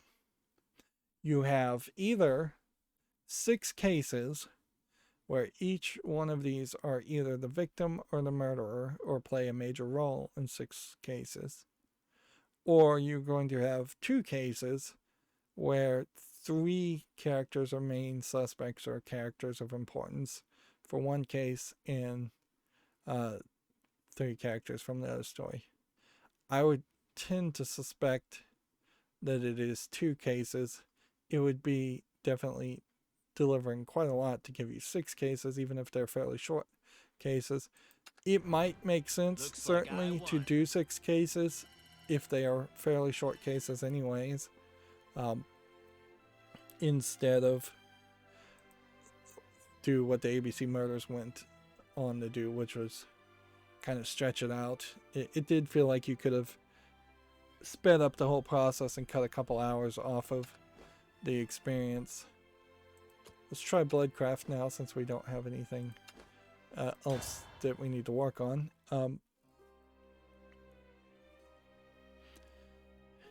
Yeah, 6 shorter cases that were maybe an hour long for a 6-hour game, versus 1 case that was probably 10 hours long. Might work better. Moving on. Gametsu says the isometric tactical roguelite game Ever Tried has been announced for PS4, Xbox One, Switch, and PC. Do we have a bit of a teaser video? In snow, you have this scythe. Definitely looks like it's an isometric placement game, kind of like Disgaea. I believe it was the game I tried to play and then rage quit because it was just so incredibly slow. This seems like it plays maybe slightly faster enough. It's right on the edge if the game really plays this fast normally. But yeah, this guy in particular just had so many characters and took so long that I couldn't get anywhere in it. It was one of those games where you just are not going to you're not going to be able to power through it and speed run an experience like that, because there's just too much going on otherwise. Tenacity will exterminate you, Vern. That Hitchhiker game Last Stop has a Domestic Affairs, Paper Dolls, and Strange Danger trailers. So there's straight up 3 different trailers here around Last Stop, which is a different Hitchhiker game than Road 69. Or is it a Hitchhiker game at all? Nope. That to me did not look like a Hitchhiker game. If anything, this Last Stop game is seemingly this weird collection of different stories where characters, I think, meet up. Is this the one where the aliens attack? Annapurna Interactive, yeah. you can certainly understand why I would have thought that Last Stop was a hitchhiker game. It sounds like a hitchhiker game.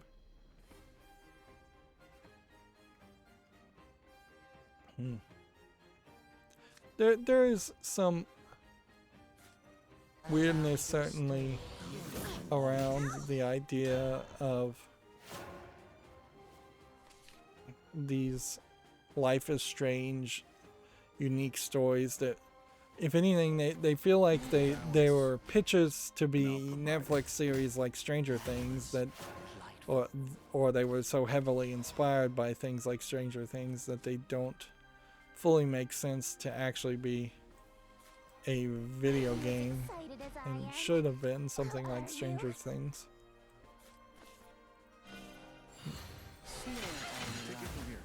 You don't belong here. I usually don't cover pre-order trailers, but Deathloop has a pre-order trailer. We've already kind of seen some of the gameplay of Deathloop. I think a lot of it is going to come down to whether you liked a game like Dishonored, because it looks a lot like Dishonored, and whether that gets reviewed well. Let's see.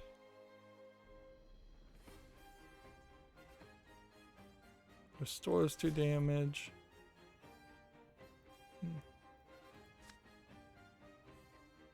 2 damage to all allies and enemies. So it'd be better off just doing this.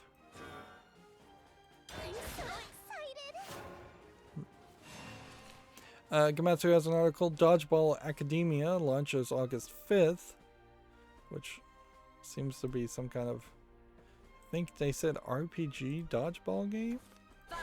This trailer doesn't seem like it's actually going to show you any gameplay. Oh, it does. Yeah, it is an interesting setting for an RPG game. But I suppose it does put you in a more kid-friendly position where you're just not fighting people, and instead you're dodgeballing people. Although in all fairness, I would frankly be as unhappy with my fictional kids playing dodgeball as I would be with them in a fight, because dodgeball at its core feels far too violent of a concept or an idea, and it is only something that sadistic gym coaches have people play. I don't think there's a real strategy there. I don't think there's really a sport there that's worth playing. I would argue the same is true, in my opinion, for tackle football. Excuse me while I fill up my glass with more water.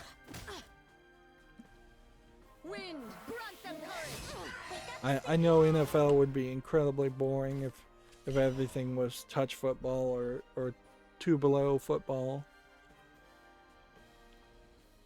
But if we could get some fancy electronic pants that sensed when somebody else's gloves touched them, and they would light up with LEDs, getting the tackle out of NFL football would be so much better for the players. And yeah, people might not like it. That is one of the things that's happening on Reddit right now, is that they're highlighting how some of the volleyball leagues have these ridiculous rules where the girls have to wear bikini bottoms to play volleyball, which has really no connection whatsoever to your skill of playing volleyball, where the guys can wear fairly long shorts in comparison. And at the core of it, it is just because sex sells, and the only reason why a lot of those people that go to watch volleyball games are going to watch the female volleyball games is because they're in not even really skimpy bikinis. It's the most soft core of softcore rally. Pal, I'm gonna murder you. If you're on a beach in general, you'll see almost certainly people with more skimpy bikinis on. But yeah, there's sexism and the concept of sex sells, and both of those go hand in hand. Certainly, that the phrase sex sells only gets assumed to be true because of a sexist assumption. But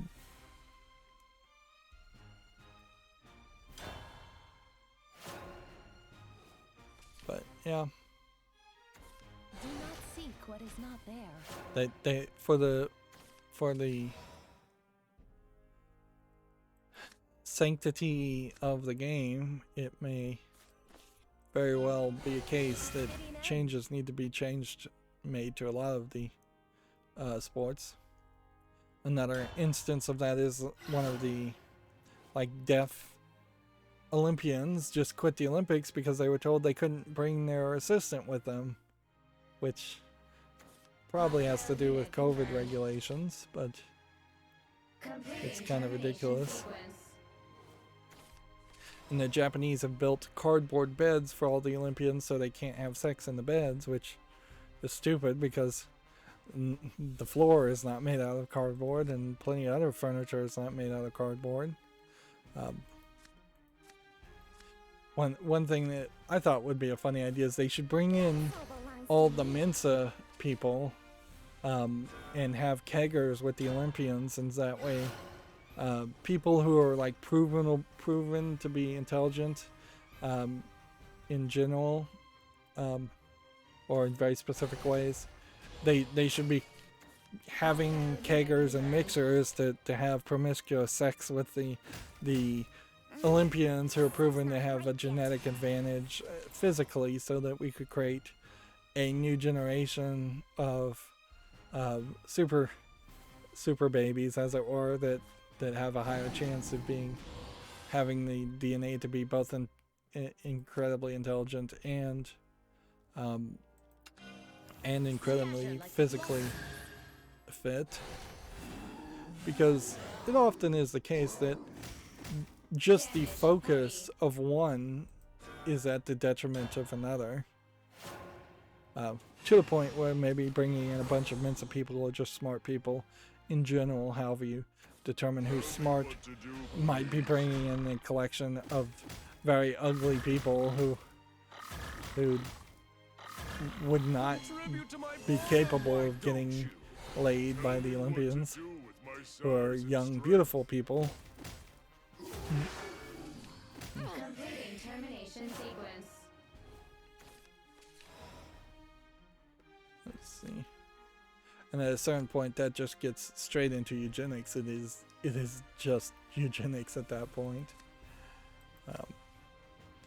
Which there's a certain level of that I think people would agree with, but it is a very small level.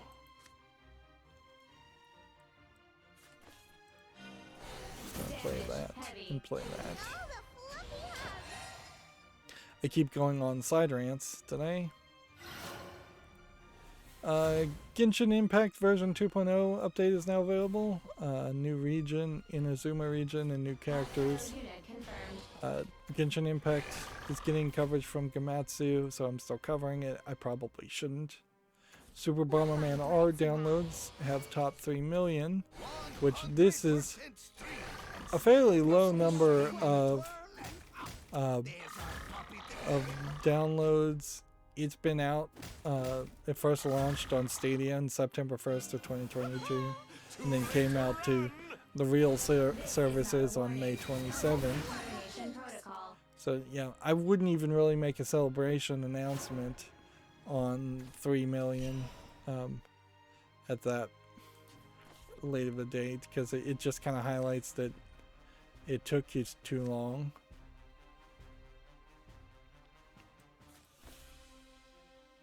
Let's go and get rid of this one.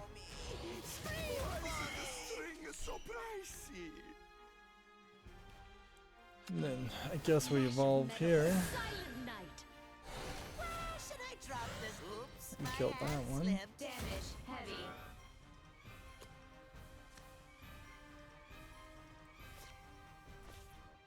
play this? Sure, let's kill that.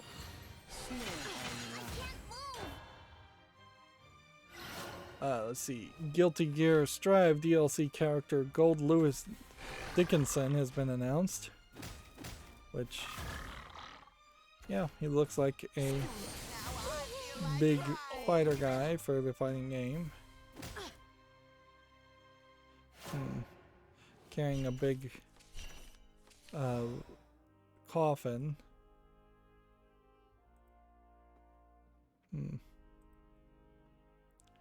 Yeah, big guy, to say the least. Okay. See if this works.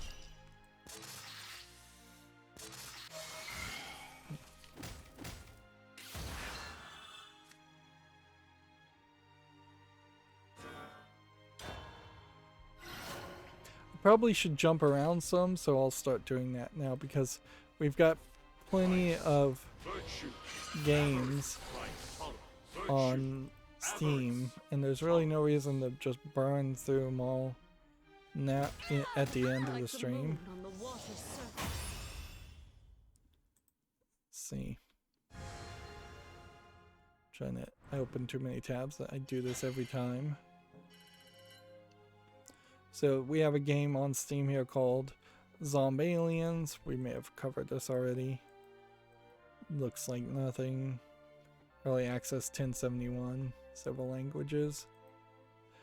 Here we have a game called Wind of Shuriken, which looks like it is running on a train, hacking, slashing characters. Visually just not polished enough to interest me. $9.34. English and Russian full audio. At least that's what it's claiming. Here we have a game called Master Boy, which I suspect is a Chinese game. Kind of an asset flip game. Early access 99 cents, Chinese only. Here we have a KSELE box. I don't even know how you would pronounce that. Which doesn't look visually polished either. English and Russian, $7.99. These are all going to be English and Russian, aren't they? Yeah, your typical couple of days of Steam releases where half of them are Chinese, half of them are Russian at this point. I heavily suspect they were always that way too, and they've just become more blatant and obvious that they're low effort Chinese games and low effort Russian games. Because there was, in previous years, there was a ton of like troll joke game, meme games that were coming out on Steam, making them look like they were made by Westerners, but they always seemed to have that feel that it wasn't made by someone who had a native understanding of the English language. Here we have a game called Shanghai 1920, which doesn't look visually polished. Free to play, at least the price is right, English and Chinese. Here we have a game called Horror Villa, which is probably an asset flip horror game. Some dark screenshot syndrome, some weirdness. Like this does not match at all with the rest of the game. This doesn't really match. It's tagged as a racing and horror game. That makes no sense at all. I kind of want them to sell me on that pitch, frankly. If this was an actual game that they actually put some effort into it. $4.99 English and Chinese. Like, if you could sell me on a horror racing game, I would be really interested in seeing that. Like, but the concepts probably don't match, because if you're afraid of something, I think your natural instinct is going to either be swerve towards it to run it over, or swerve away from it and then crash your car. So I don't know how you have much of a racing game. If you're just doing a racing game, you're probably focusing on the racing 100%, and you wouldn't even see the horror elements. So that also becomes questionable.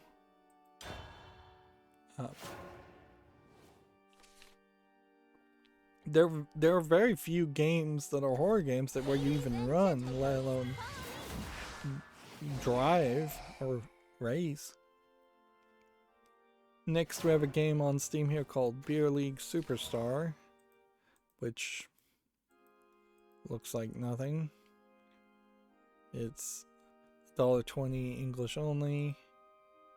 Here we have a game called Terra, T-I-E-R-R-A, which looks like it's a puzzle adventure game. So this is one of those games that looks interesting enough depending on the price. It's not really trying to show you do much. It is basically an adventure game / hidden object game without the hidden object parts, and I nowadays would probably be happier just doing an adventure game without the hidden object.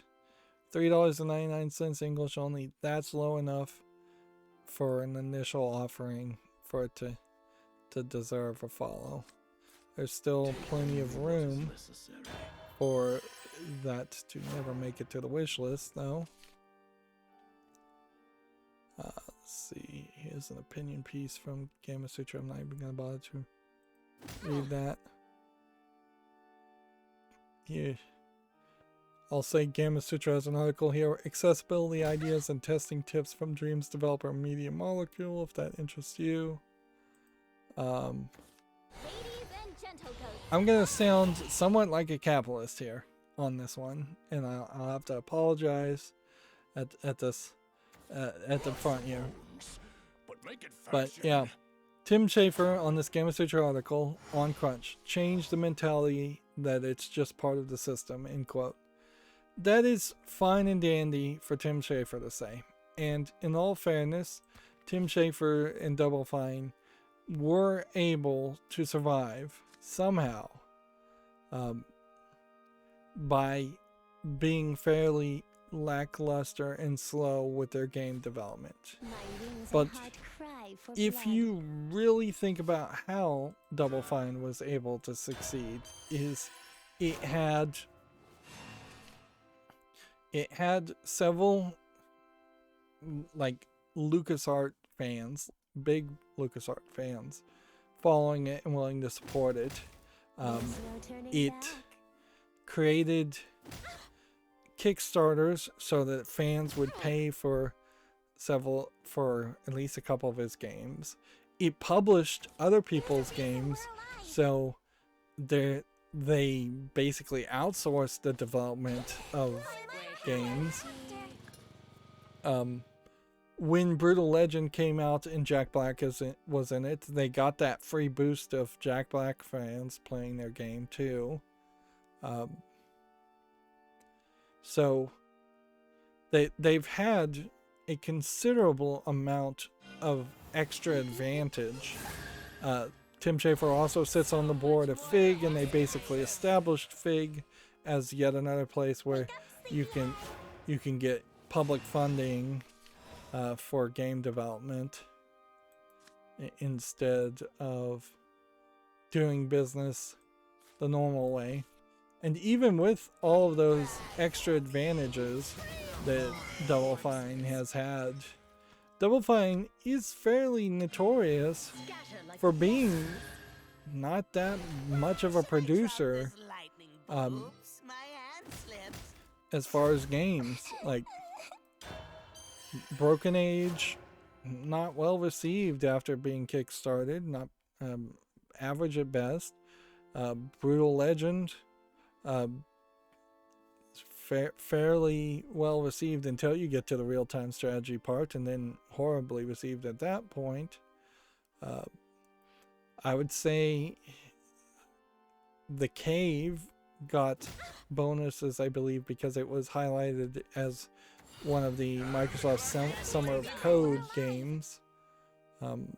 Otherwise, and even at that, I don't think The Cave has sold blockbusters. It is still kind of a unique experience.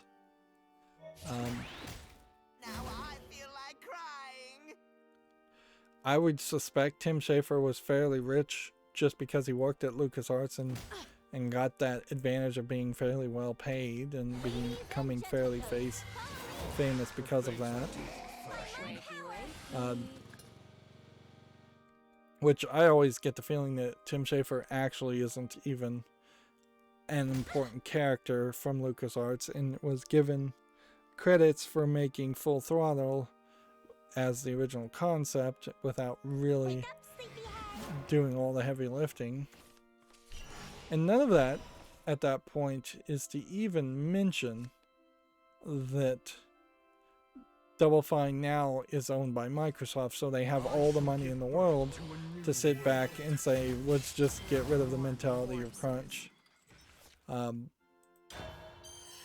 And I guess the question really will come down to, are we going to see Tim Schafer or any of the acquisitions that Microsoft Games has made lead to employees like Tim Schafer moving over to management levels at Microsoft Xbox Studios or higher, to the point where the idea of crunch goes away as far as Microsoft Games overall, or the idea of crunch goes away even at Microsoft in general.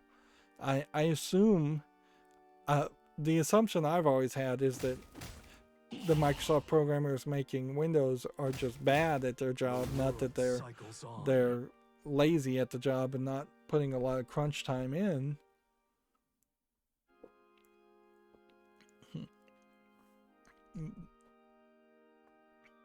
But yeah, it certainly isn't easy for you to say.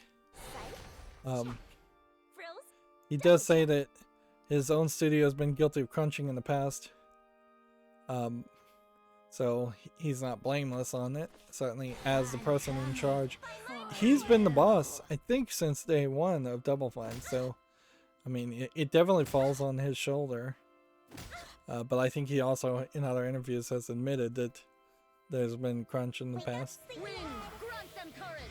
So at this point, this would be the point where I stop sounding like a capitalist and start sounding like a crazy socialist. I don't hate the idea of getting rid of crunch in video games and creating this system where, for one trick or another, we've been able to create a doubling, tripling, or even tenfold increase in video game companies, and the number of employees is either really higher, way higher than the average number of employees in a video game company these days, or the amount of time you can work on a game before releasing it is just ridiculous. How do you get to that kind of scenario? You straight up have the government paying businesses to pay employees through like massive incentives, or just like you have to work a certain number of hours a week to get the government to pay you a lot more, or something like that. I wouldn't be surprised if we eventually hit a system where the government is straight up just giving people busy work to keep them busy, so they're not taking a universal basic income and just sitting around at home and turning into morbidly obese video game players. And certainly there would still be a desire for more entertainment as people had more free time, even if we went down to just a 4-day work week at like 32 hours a week.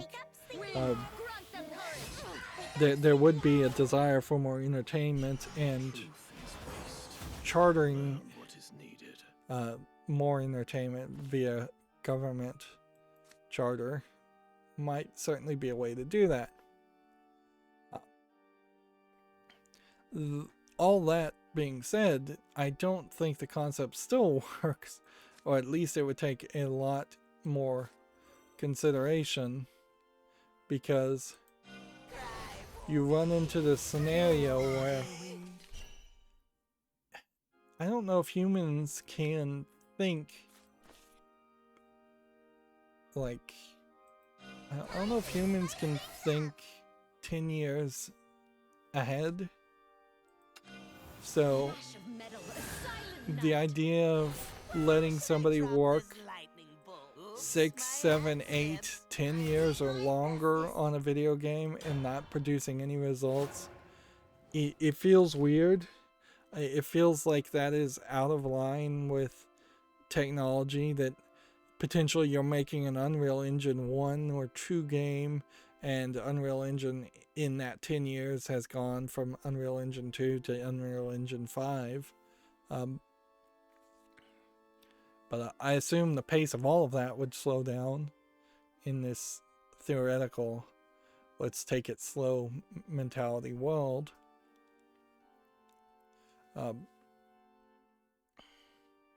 But I could definitely see a significant number of gamers not being interested in playing games if every year there was a fourth of the amount of games coming out.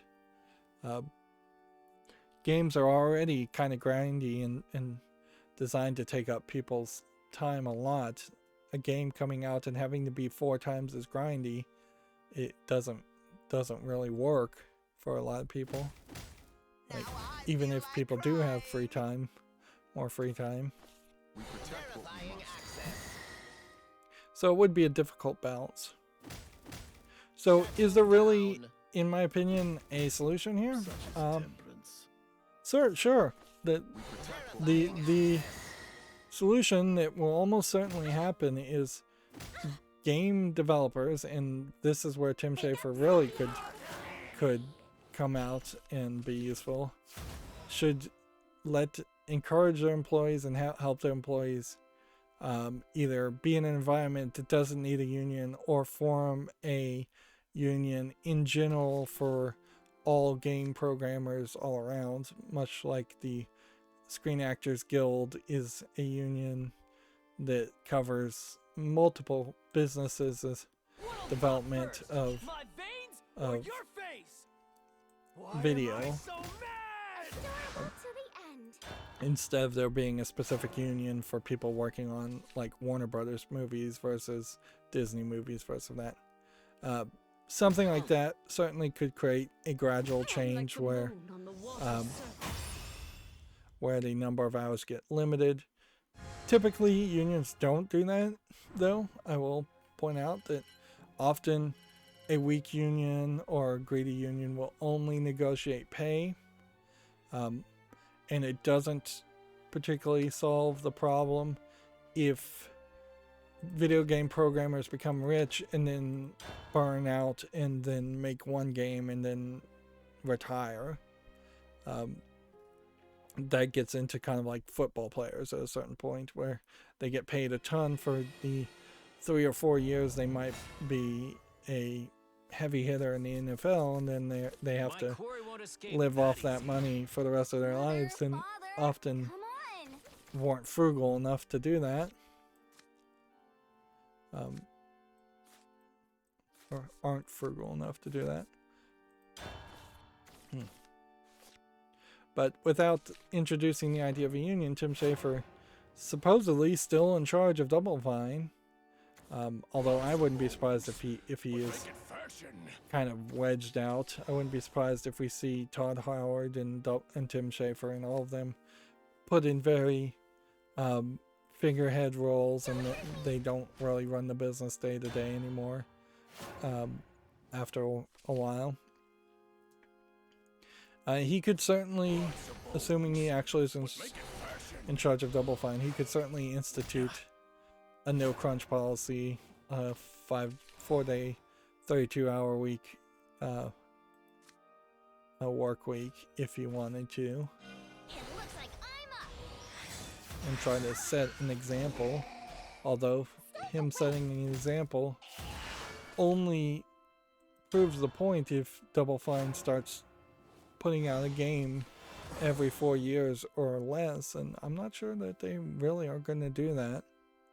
I wouldn't be surprised if Psychonauts 2 comes out and that is the end of Double Fine in general. Stop it. And they become some kind of support company that just makes mobile games or something simplistic for Microsoft. Moving on, the free-to-play publishing publisher Tilting Point has raised $235 million to fund more acquisitions. Yep. And yeah, I would suspect with And those acorns?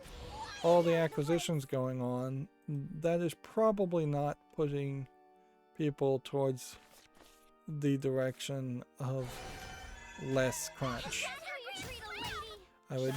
I would assume that the new bosses are going to demand as much profit as quickly as possible for their acquisition of your company. That they're not going to say, "Oh, we just benevolently acquired your company, and we're going to let you take weekends off more often." Next we have a game on Steam called Star Chaser in the Sea World, which just looks like a simplistic puzzle game, mobile game. $8.99. It's probably a Japanese game with that third-party EULA.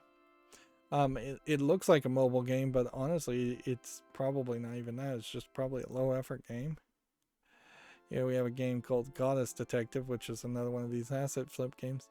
The thing here, though, is while we have seen several of these in the past months, the actual number of games that just straight up actually have adult content in it seem to be going down, and it's getting a little concerning. This is $1.49, English, Russian, and Chinese. And see, this almost certainly is a Chinese game, and that's why the actual adult content is going down, is because they want to sell it in China, and China won't allow actual adult content. You know, people push it to go as far as they can, but it won't let you actually have anything of interest. And it is worse than the Japanese games that are censored, because at least the Japanese games that are censored have the desire to show adult content and are just being limited by old-fashioned rules and regulations, or just old-fashioned mentality, where the Chinese rules are just can't even blur it. Next we have a game on Steam called Tactical Vanguard Saga, which doesn't look polished enough to interest me.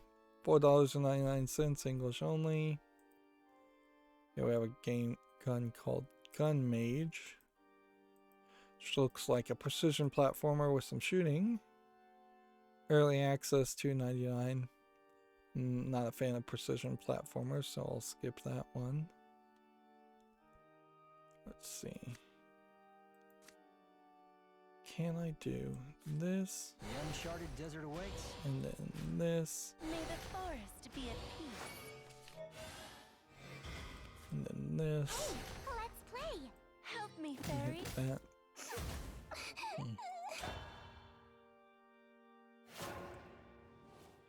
Here we have a game called Gabriel's The World Adventure, which looks like another precision platformer. This one looks like somebody is actually trying to hand draw the animation, but they don't quite have a good enough art style for me to really call it an art style and not just say it's kind of just badly drawn. $1.39, English, Portuguese, Brazil languages.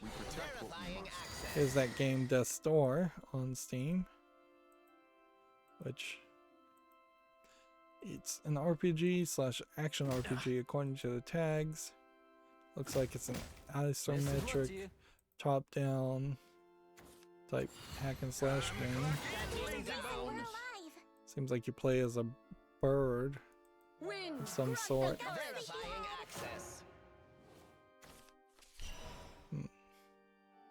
It's an interesting idea, playing as a raven. Kind of feels like that game Bastion. Yep. Definitely looks like a high action experience. It's kind of bad advertising that you have to get a minute into your trailer though to see how the game actually plays, because a lot of these screenshots just don't really highlight the action going on. Screenshots depicting action are not easy to make, certainly. This is apparently a Devolver Digital published game. $19.99, bunch of languages. This might be too expensive for what it is, though. There is kind of this long list of Devolver Digital games that just go a little too expensive for what they are, and Devolver Digital has just started to take this mentality of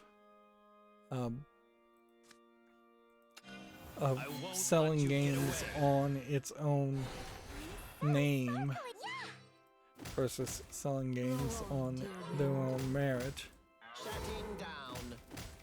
No more corpses.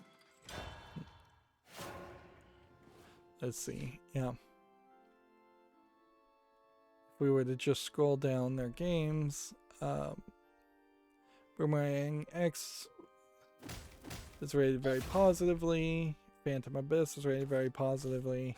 Sludge Life is rated very positively. Essay on Empathy, which I don't know if that's really a game, it rated positively. Sub Rosa is positive. Loop Hero is very positive. Minute is very positive. So there's a reoccurring theme that everything they publish does seem to be positive. But, you know, they also seem to be a little too expensive. Like, even this game Karen at $11.99 is a little expensive. Is there even a single Devolver Digital game that's not rated very positively?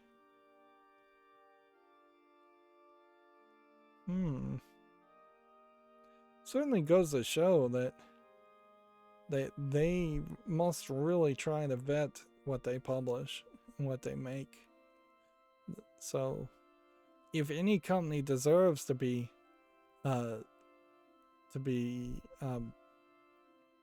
selling on its name, it is Devolver Digital. We had to go all the way back to the Swords of Ditto Mormo's Curse, which was released April 24th, 2018, to see one that was mixed. And then this Black Hood VR is mostly negative. But then you have lots of games. Oh yeah, I was going to play Genital Jousting. I think with the new YouTube standards, though, there's kind of no way to do that.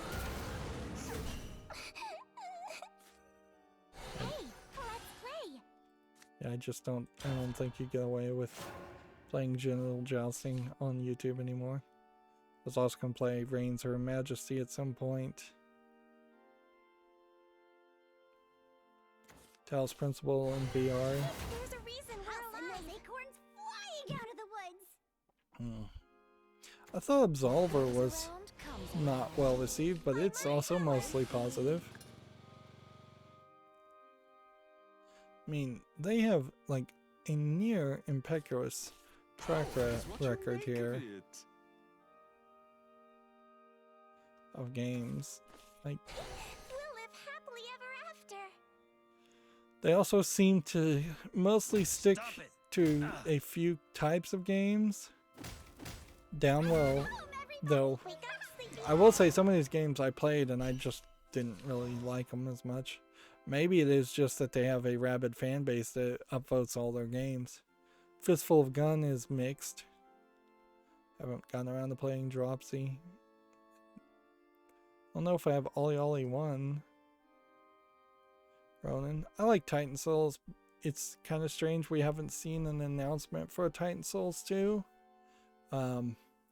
Certainly you could probably make a Titan Souls 2, even if that doesn't fit in with the story. This is where I truly shine. No more corpses. This is the end. I'm gonna lose. I've got all the magic Is that how you treat a lady? It does seem like they also tend to steer away from sequels. Like Hotline Miami seems to only... I think that's the only sequel, and that was 2015. What should we I would be very happy for them to announce a Talos Principle 2. That deserves a sequel.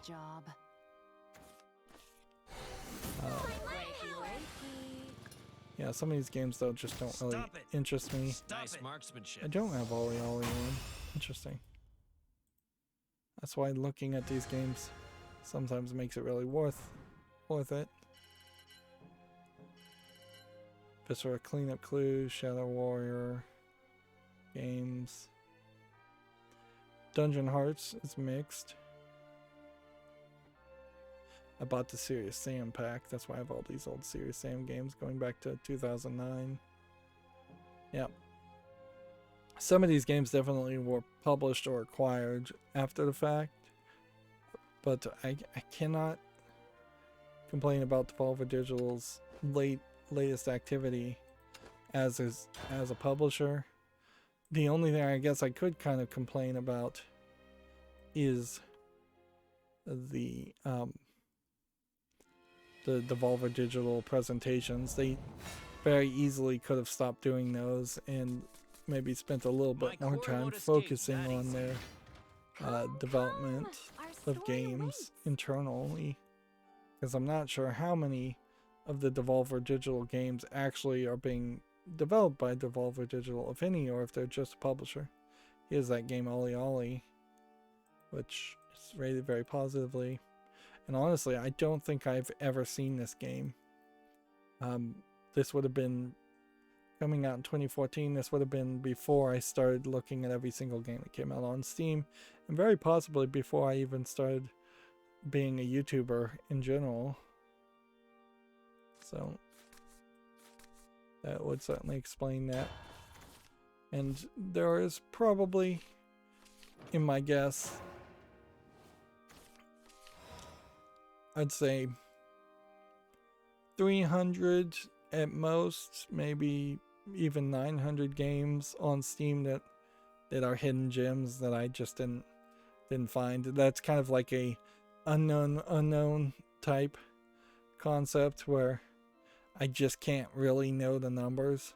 But if I've looked at about 3,000 games and put them on my wish list, I would suspect that number, 10% of that, might be things that I just missed and never heard of. And they wouldn't be particularly big games or very relevant games anyways, because I would have heard about it, or I more than likely would have heard about it. Hatred is a curse. See, this game, Rogue Company, came out just yesterday and it's already mixed. This was the one where you had 3 very distinctive characters playing in this kind of free-to-play, player versus player, first-person shooter with swords. It does look like it is kind of just all over the place, trying to be something like Team Fortress. It's free-to-play within a 1-year pass, year 1 pass, or Rogue Edition, or Ultimate Edition. But then there's also in-app currency, English full audio. It's mixed. Let's see what the reviews say. I only look for negative reviews. This game looks nice and has some pretty visuals and skins, but I just generally didn't enjoy the combat that much. It's not as fluid as I'd want it to be, and it just doesn't feel good as other first-person shooter titles. That is a very direct and perhaps not that useful review. I was hoping for something better. Here it is finally on Steam, so it was an Epic Games exclusive. I unfortunately played for hundreds of hours on the Epic Store. Here's a summary of my experience. I was playing with the same 10 people every single match because the game was that dead. Matchmaking didn't work. Competitive didn't work. Servers crashing, servers lagging, hit registration issues. Cash up was being pushed hard. It was basically the only content the game was getting. If you consider recolors of the default models being sold anywhere from $5 to $10 as content.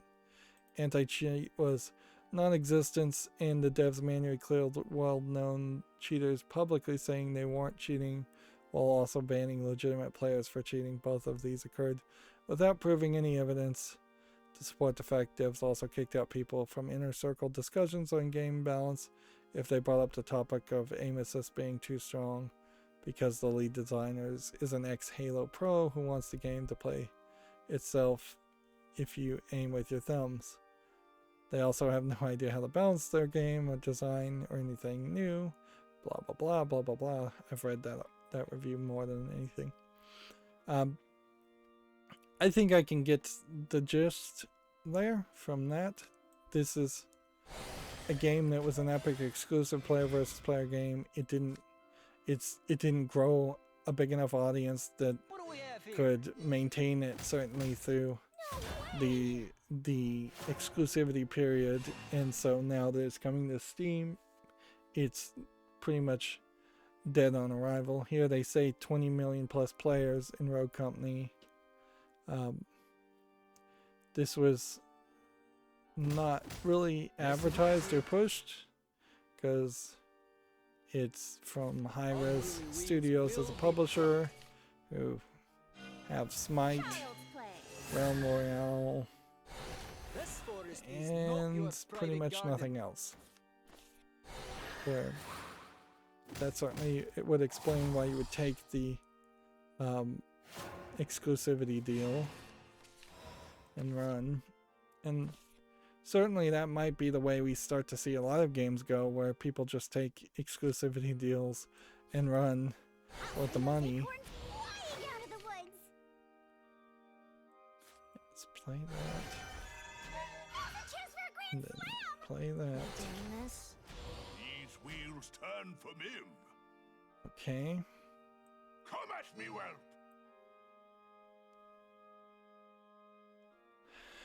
Should we attack?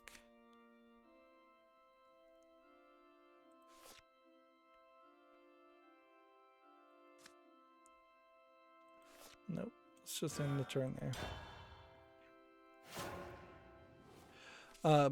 But we do also have Chris Tales on Steam, which this is a game that is kind of late to announcing itself.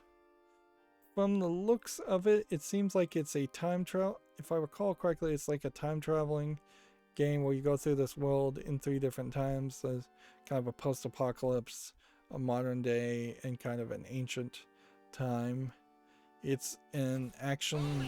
It's tagged as a JRPG. I don't really know if you should be calling something a JRPG if it's made by non-Japanese people and not targeted to the Japanese audience. I think that's the whole anime argument all over again, where even if you make something in the anime art style, if you're targeting it to Americans and it doesn't support Japanese audience or the Japanese language, is it really anime? I would say probably not. I don't think, consider it. This is $35.99. It does support the Japanese language, but it's English full audio, and I definitely don't think Modius Games is a Japanese publisher. Indie love letter to classic JRPGs from a new perspective. But I won't let that trip me up. This definitely looks like a game that so far is mostly positive, definitely deserves a follow. The price is too high, certainly. And I don't think you can make an indie JRPG or indie RPG game and then want $35 for it. I think you come in at $25 at the highest, and even that seems a little high. Alright, well, if I hit this, and then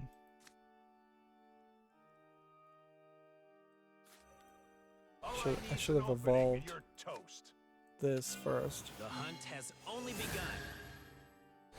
Sorry, but the time for games And I is should over. put this on the field too. One helping of this and it's 90 not for you. Kick that. You violate the Move. garden. That. Ouch! Get rid of that. How foolish. Let's see. Next we have another game called Welcome to Greystone, which was probably not more of a double A game. That's where I'd call Chris Tales. It's probably a double A game, depending based on the looks. Stop it. This just looks like an asset flip game, survival game. $33.99 English only. And once again, that price is way off. This user interface barely there at all. Barely polished at all.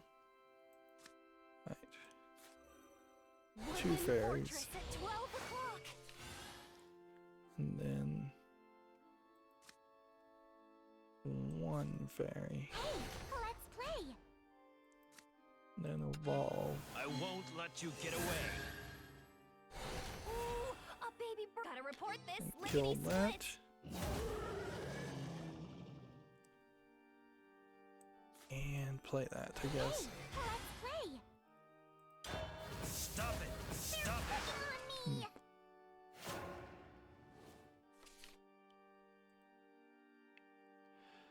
Let's see.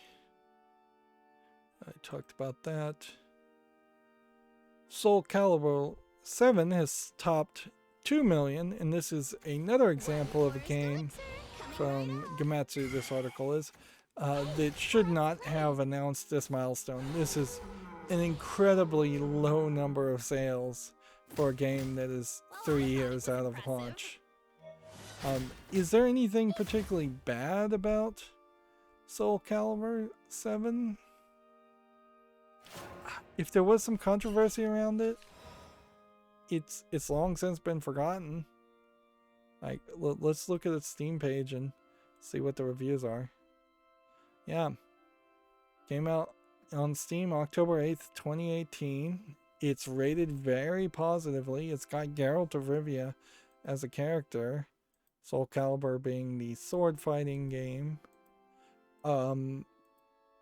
Yeah, the biggest controversy I recall around this is that one of the characters, which is not even in the screenshots here, was toned down in her outfit. But I mean, you've got cleavage galore there. So any like complaints of censorship is minimal. Maybe it was even censorship that was only happening on the PlayStation. Maybe they added that character later. That is also a possibility. Hey, let's play. Just go ahead and hit that. Hit that. And hit that. Leaves weren't just lying around. Is the character I'm thinking of is in the Soul Calibur universe? I'm fairly certain.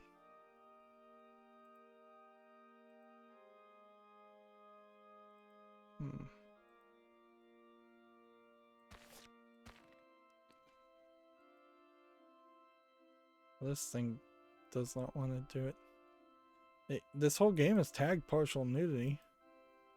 Well, this Steam page does not want to play any of the videos now. That's weird. Yeah, I think the character's name is Ivy. I'll do my best. And unless Ivy is just completely missing from the game. You also had... Oh yeah, I think this was the game where you could customize the character and make them look like they were naked or had a big dong in their underwear.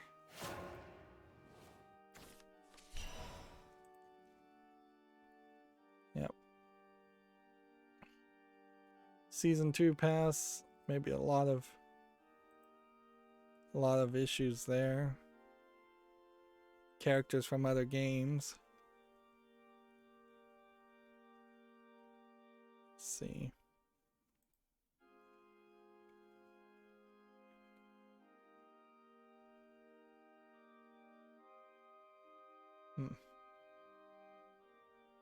Here we have a negative review saying modern fighting games need to lose the trend of $10 for a character and return to just unlocking them via gameplay, which is a fair argument, certainly, to say. And in all fairness, buying the deluxe edition of this game, I'm not sure if that includes season pass characters in for Season Pass 2 or just Season Pass 1. Like, I have Season Pass 1 on my wish list, but in the long run, it seems like you would have to spend $30 for this Season Pass of characters and $34 for this on top of either spending $60 on the game. So that certainly has not gone down in price enough to, darn it, I think I just lost there. I could have won. That certainly hasn't gone down in price to catch my attention during any of the Steam sales. Nice Here's marksmanship. Ivy. Finally found a slight showing of her. Ivy with her whip sword. She shows up just for a brief second there. So she is in the game, they're just not really emphasizing her. Which in all fairness, like, she was heavily emphasized as a major character in the story and the plot in the previous game, so trying to introduce more characters is probably fine with me. The general idea is that when you go through the storyline of Soul Calibers, because I did play one of those games, you fight this like sword that is called the Soul Caliber. And it, depending on the storyline and the character, you end up either getting a demon version of it or a good version of it. And I think the sword corrupts the soul of whoever holds it. Arguably, the Soul Calibur game in particular is just not a good concept because it focuses on sword fighting Time to get started. much more than all the other ninja like Street Fighter fist fighting games or Mortal Kombat games, where it might just be better to have a balance of a couple of characters that have sword attacks, but not every character having almost every attack on sword. Be sword on sword fighting. If sword fighting had been even polished as a concept that works in video games, then things like the Ubisoft Chivalry game, I think was the name of it. I think it was just called Chivalry.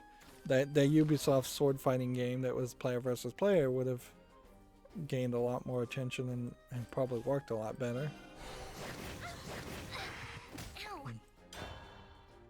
Moving on, we have a game on Steam here called Stuck Together. We're nearly 3 hours into the stream, 2 hours and 47 minutes, so we need to hurry up. This looks like some kind of player versus player co-op game. I guess it's a tower defense or Plants vs. Zombies game where waves of enemies attack. I guess when you have something looking like this, calling it a Plants vs. Zombies game or a tower defense game is not accurate enough of a description. $3.59 English only. Let's see, it's the other player's turn.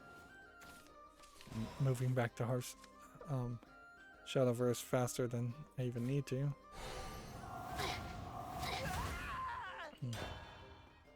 Here we have a game on Steam called Save Octo, which seems to be some kind of typing game. Quick time reactions where you're typing to fill in the holes of the bag so the octopus doesn't drown in air, I guess.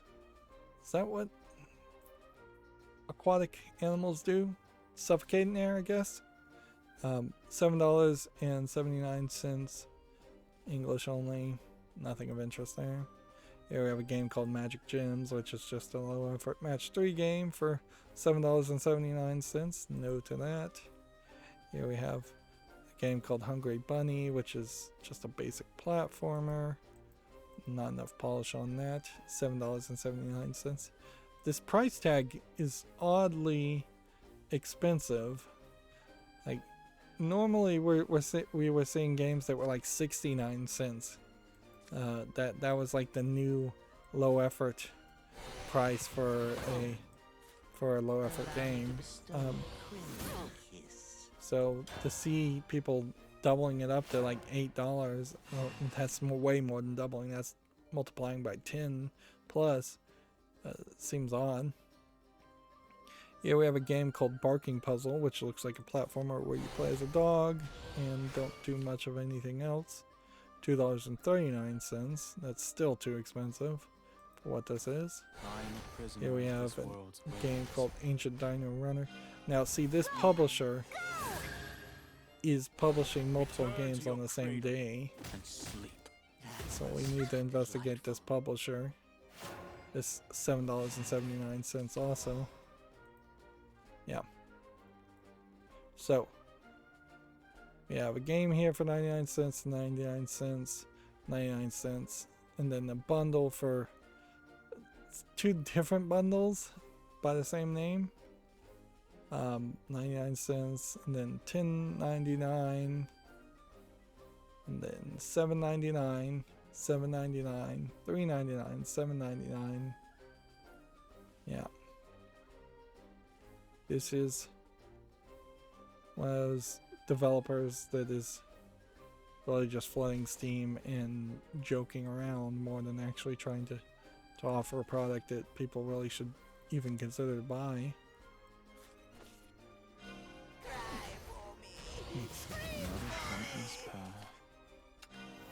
Scatter like the blossom.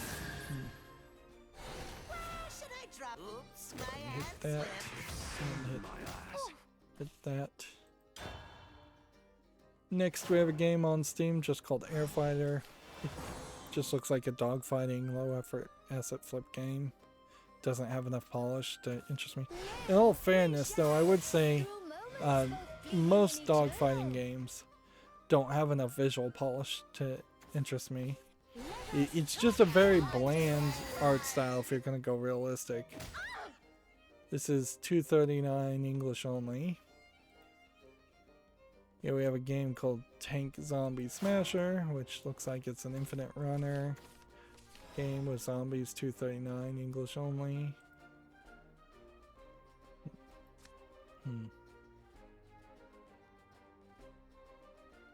Can't invoke that card because it's already there.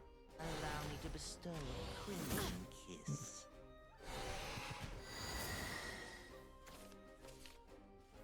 Let's see.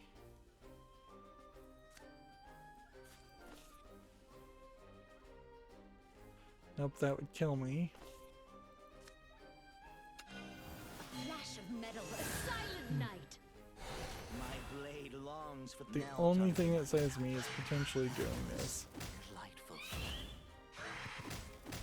Too much party, not enough business. Let's see. Wrath is activated +1/4, rush and drain. Can't do anything with that. 2 damage and 3 damage. Can't do anything with that, so we can just do that. Tenacity will exterminate you, vermin.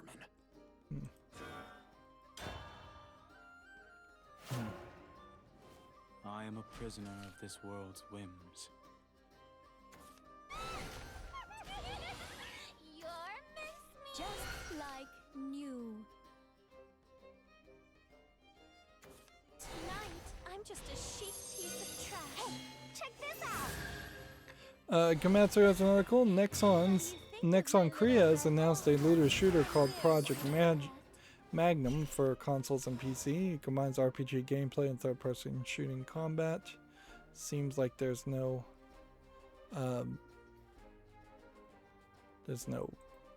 video.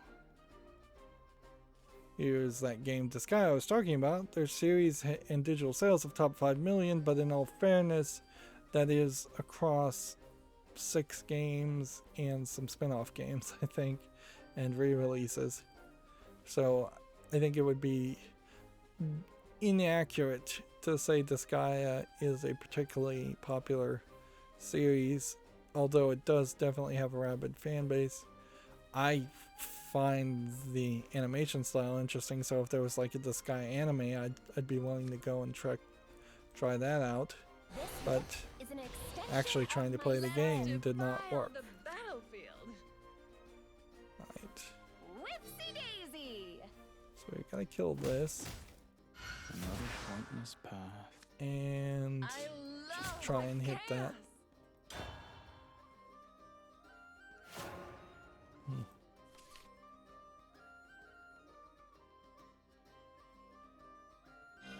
Okay, this one's all me.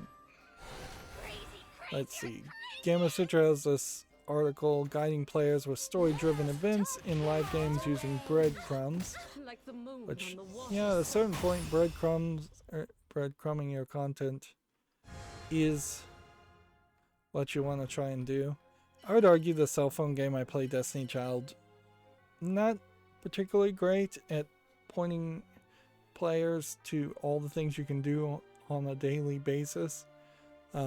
They do have like daily quests, but some of the daily quests don't even there is a daily quest or a thing you can do daily that they don't give you a daily quest for, so it's very easy to forget that you can do it. And there is kind of this churn of, oh, there's about 8 or 9 different things you can do every single day and should do every single day if you're going to play the gacha games like that, like Destiny Child. Otherwise you're not going to ever get your characters leveled up enough. And very rarely I feel like I would complain about breadcrumbing in any game. There's been plenty of times where I just don't know what to do. Dead Space 3 is kind of bad about telling you why you're doing things and what you're doing. It does have this feature in which you can just have a line appear on the ground to tell you where to go, but most of the levels are fairly linear anyway, so you wouldn't need that really unless you just got turned around. It's fairly easy to get turned around if you're fighting people though, so it's helpful. But compared to Dead Space 1, where you had a lot of people showing up on video screens talking to you, telling you why you needed to go to this place, why you needed to get this item, all of that seems to be much abridged in favor of trying to turn Dead Space 3 into this game as service, which it just doesn't really work as a game as service either. It's really just a game with a lot of microtransactions or macro transactions and DLC, really, not even microtransaction. It just has a lot of DLC for no reason, and a lot of co-op for no reason. Let's see. Gamma Sutra also has an article designing biomes to create memorable adventures in Assassin's Creed Valhalla. You can read that if you're interested. Gamma Sutra says Tencent has grabbed a majority stake in Battlerite and V Rising developer Stunlike Studios. I haven't heard of either one of these games, but certainly I've heard of Tencent acquiring people. Talk about it nearly on a multiple time weekly basis. Here we have a game on Steam called Rolling Cars, which, yeah, seems like it's probably just kind of a mobile game where you're trying to speed up and slow down cars so they don't crash into each other, which isn't really much of a game. Definitely not worth $7.99. And this is from another publisher that really just looks like they smashed their hand on a keyboard instead of having an actual business name. Here we have a game called Hungry Fish, which looks like nothing. $2.99 English. Here we have a game called Space Dance, which is a joke meme asteroids game. This is asteroids, right? Or is this Galaga? No, this is Galaga. $7.79. Man, it is. I think if I was to guess, and let me just put on my paranoid tinfoil hat here for a second.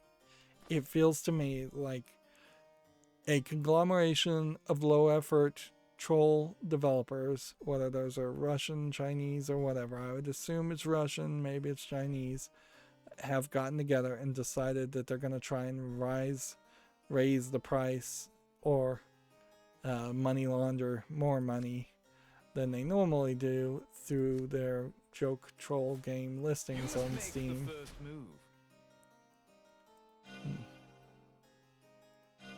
Today is your lucky day, my friend.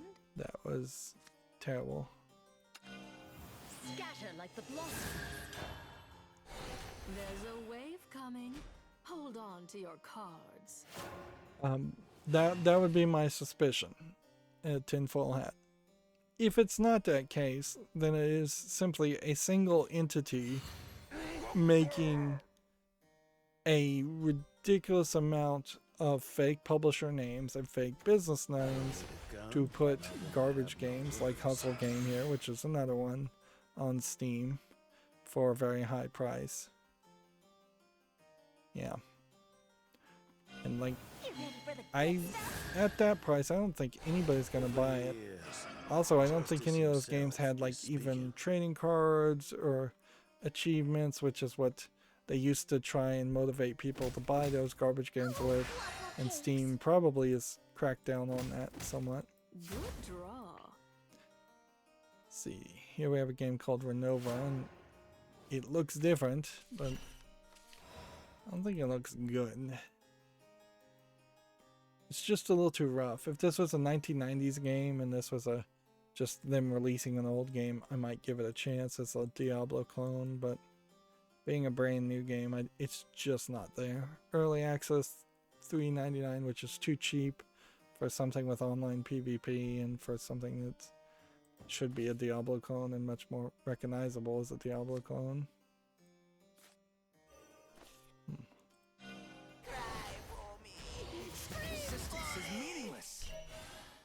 Okay. A flash of metal, a silent night. Where should I drop? Oops, my hand slipped. There we go.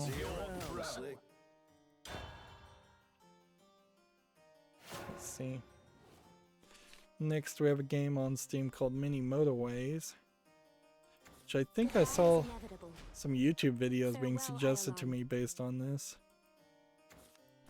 I don't know if I'd really want to play this game, but it is rated very positive, so it might be the new hotness, certainly. It'd be weird. Apparently I've bought other games in the Mini universe. Yeah, I bought Mini Metro and never got around to playing it, so maybe there's a reason to play Mini Metro fairly quickly. I'll put this on the follow list, although the only reason I'm putting it on the follow list is because I'm just trying to work through my head if this is a game I'd really want to play or not. Okay. Don't want to play that. Can I Bane and Evolve?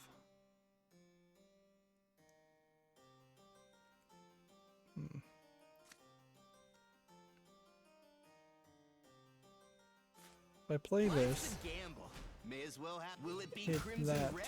This world is filled with mystery.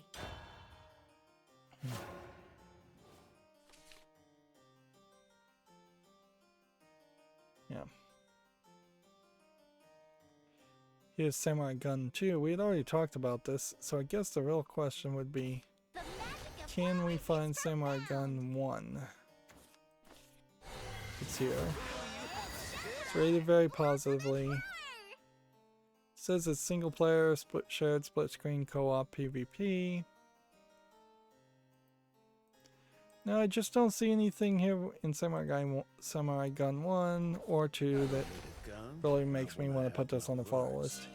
This is really going to come down, I think, to personal taste, I think, more than anything. This art style just seems too rough, and the gameplay mechanic seems a little too rough. Right, if we can save ourselves anyway.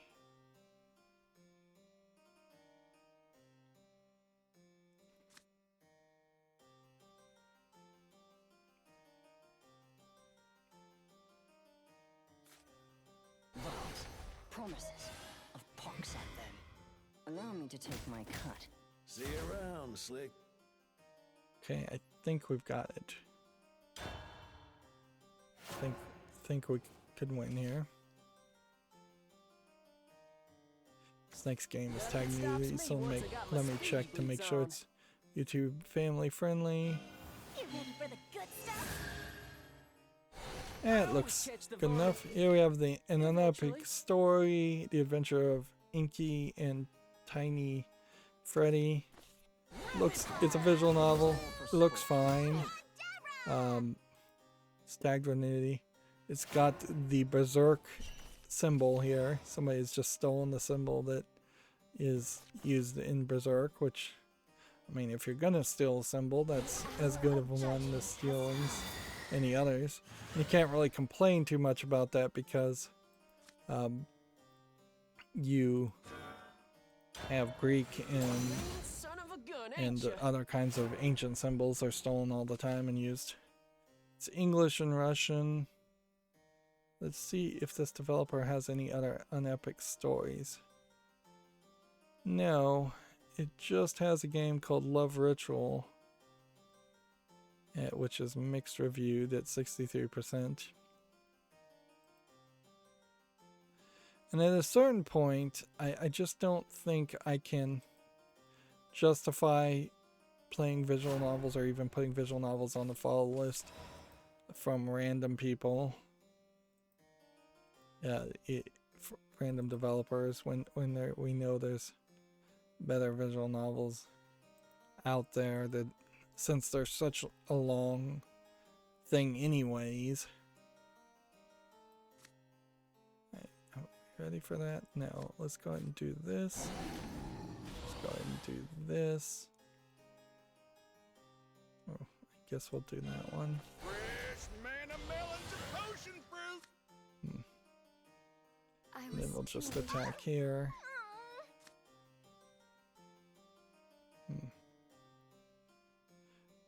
Yeah, these guys are gonna die, aren't they?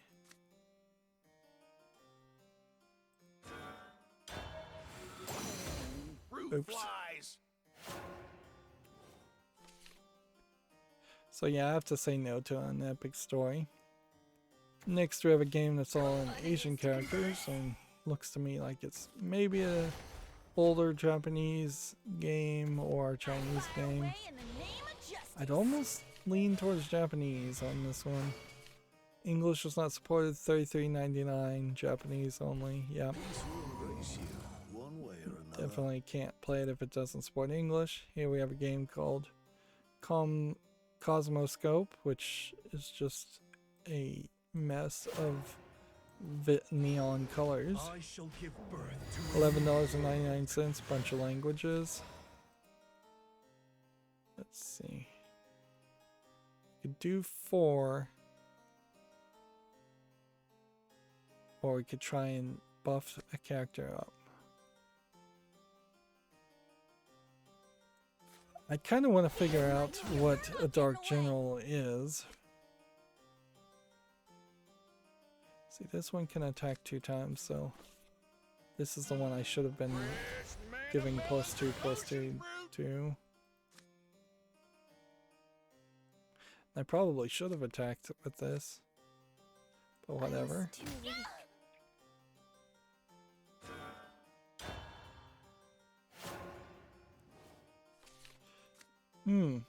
This one lost its ability.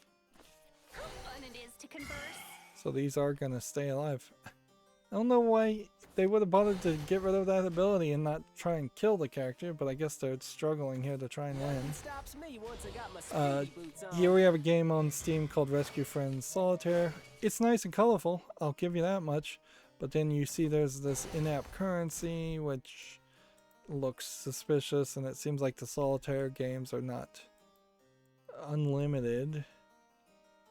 $4.19.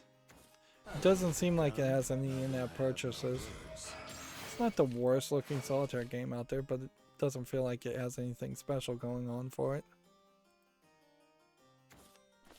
Here we have a game called Now You Can See Me, which is some kind of joke troll game. Yeah. This is weirdness. I kind of wonder if this is the creator of the game or if that is straight up just some serial killer. $1.19, English and Russian. My beloved little sister.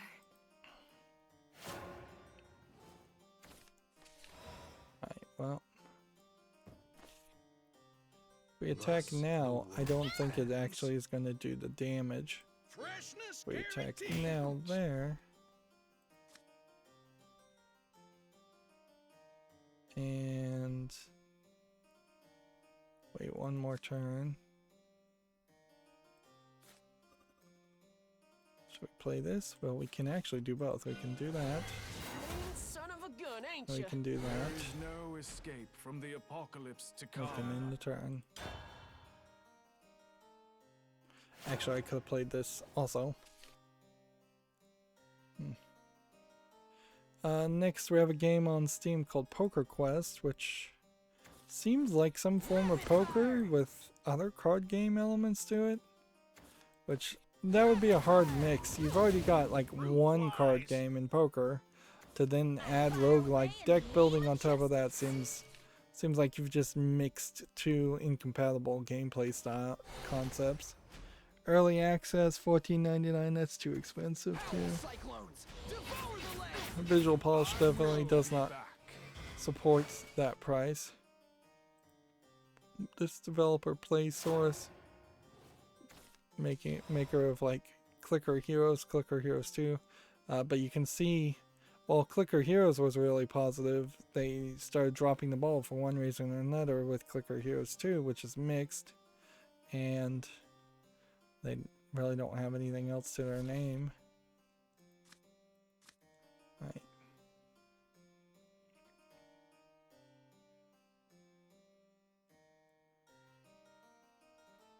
Okay.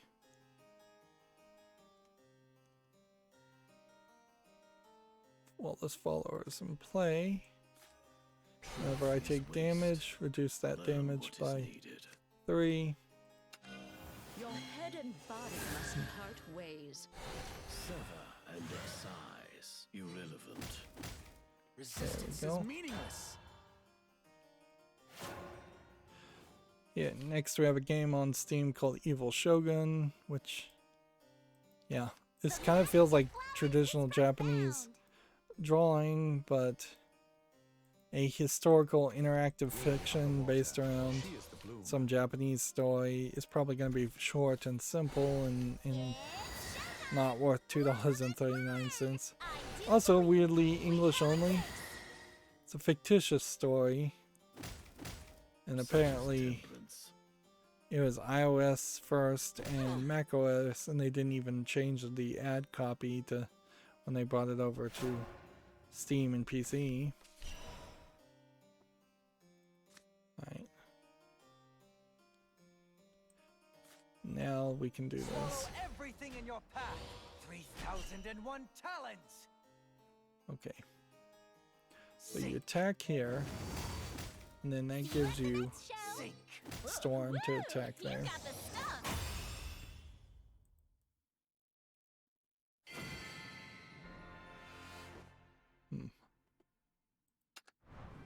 My blade has paid your And see, we may be good now today because we've probably got no more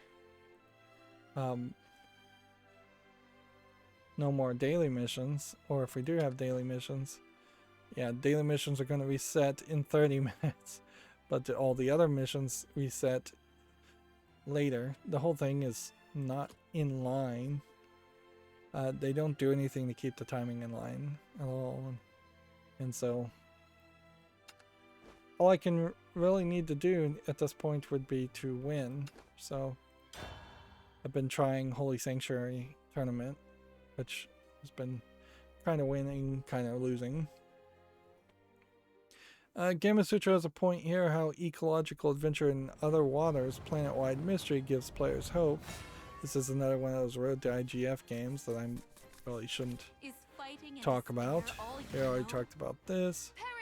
Remedy is hiring a lead DevOps engineer for ISPO Finland. Let's see. DevOps as a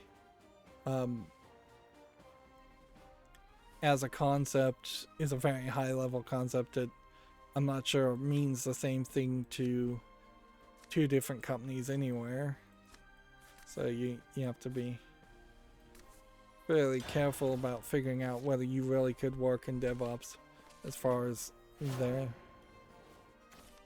that company's definition. Theoretically, I would enjoy working in a development atmosphere of sorts instead of back-end support type positions. I think that's true for a lot of IT people in general, is that they would like to be left in their lab and just develop things that they think are cool and not have to deal with, hey, my printer's broken, or hey, I locked myself out of the password. But development, 100% development jobs are fairly few and far between, and often I think you have to make them yourself. So don't expect to get one if you're getting into IT anytime soon. And if you're going to go down that route, you're going to have to do a lot of education. Like here, they want you to know how to use Amazon Warehouse and SQL and no SQL. Also be solid programming in Python, C++, and C#. Experience in Windows and Linux. Experience in leading, managing, and mentoring a team for this management job. Continuous integration and continuous delivery, which that's asking a lot to continuously be successful in an experimental DevOps type position. Is that how you treat a lady?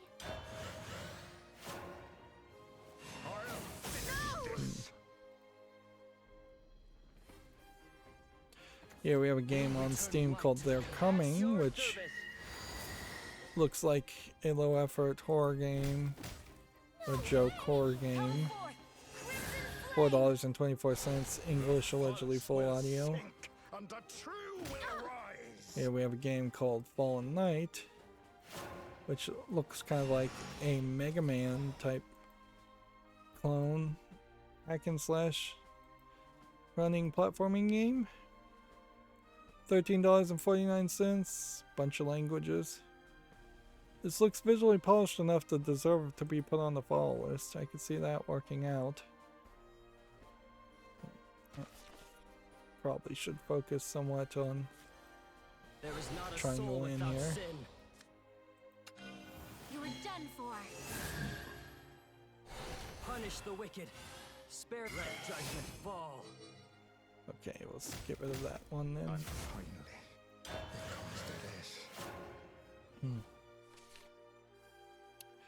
So, another kind of AAA game. This one's tagged sexual themes too, I should have checked. We have Akiba's Trip, Hellbound and Debriefed. This is the HD remake of the first game that never came to the West, where they are emotional vampire creatures that gain their emotion from their clothing, so you run around in this kind of joke experience, joke Akihabara area, and fight them and strip the clothes off of these vampires.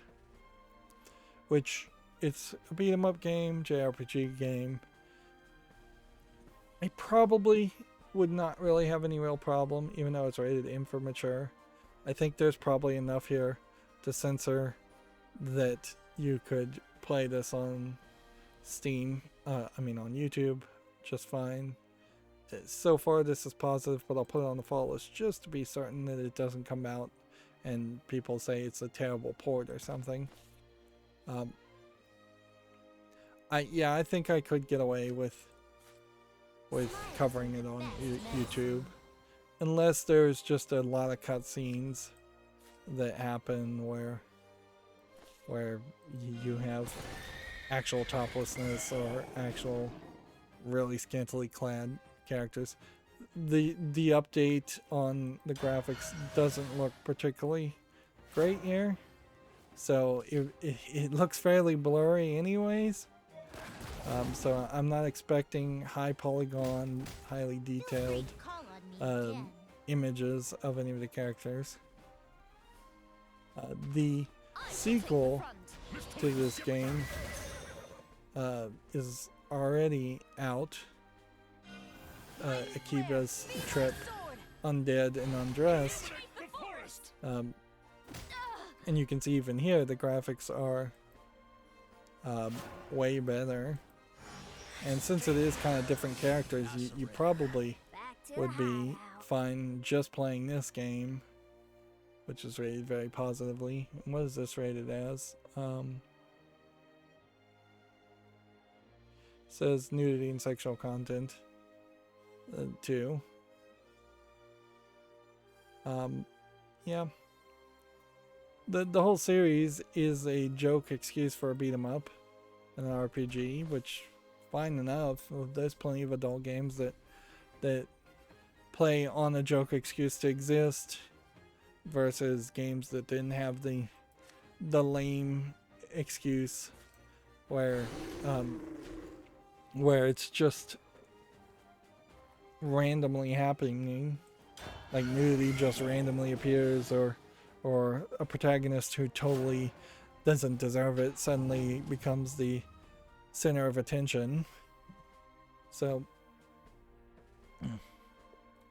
yeah, I'm fine with suspending disbelief on these concepts.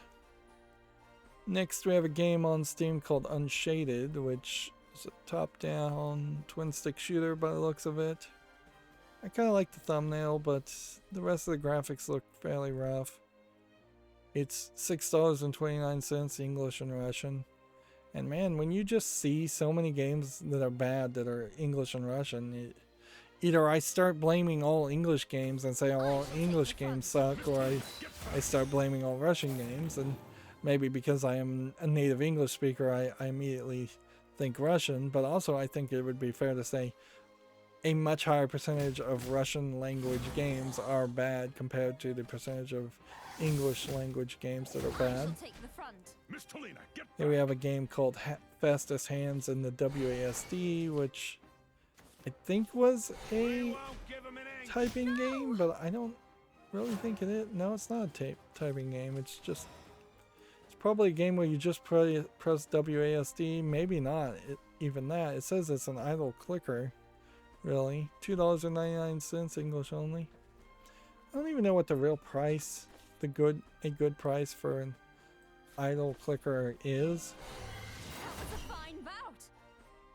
It is an interesting question, certainly.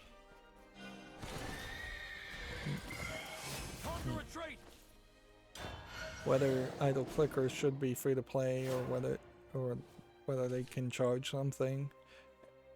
Here we have a game called Star Tank, which looks like nothing.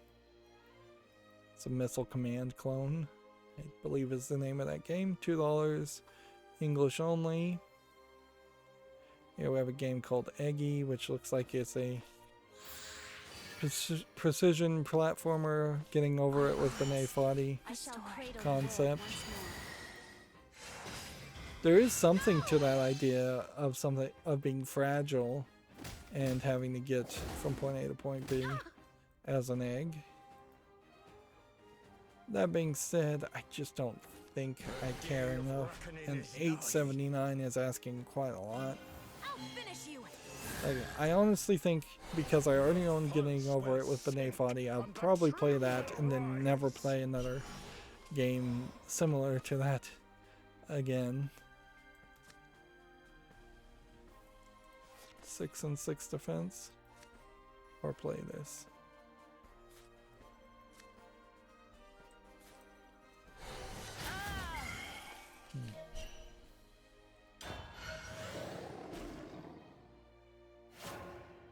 See, here we have a game on Steam called Lords of Darkreign, which looks like nothing of interest. $4.49 English early access.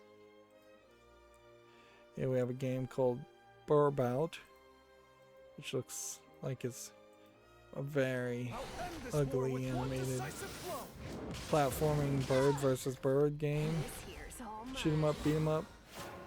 I guess is what it's tagged as. Shoot 'em up. I shall give birth to a new $8.99, English only. Yeah, we have one tag sexual content and nudity, so I'll be more careful with that one because I suspect Sweet House will potentially show something. Thus, the world Hit ends. that, The world cycles on. and then we play this, There is not a soul without sin. and then we evolve this. The real battle begins. Punish the wicked. Spare the innocent. Wait, not yet. Then we'll do this to heal some more.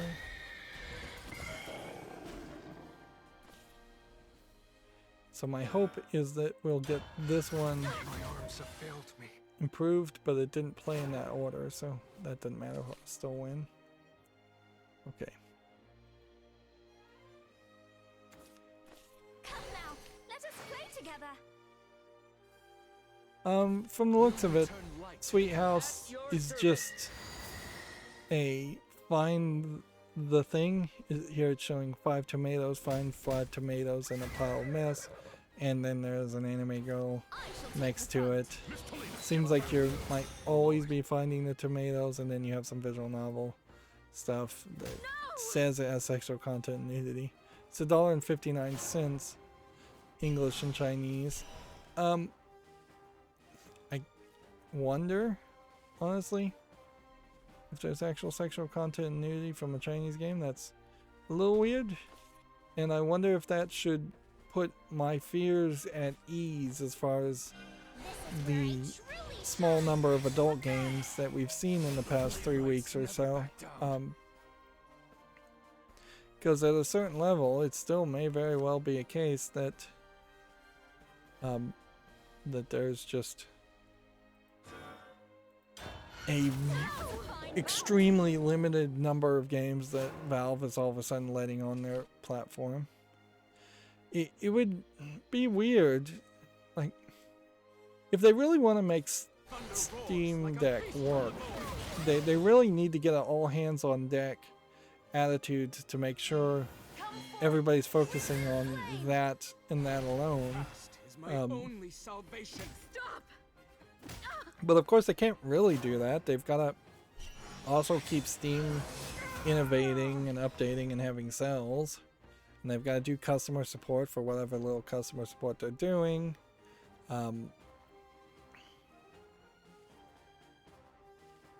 So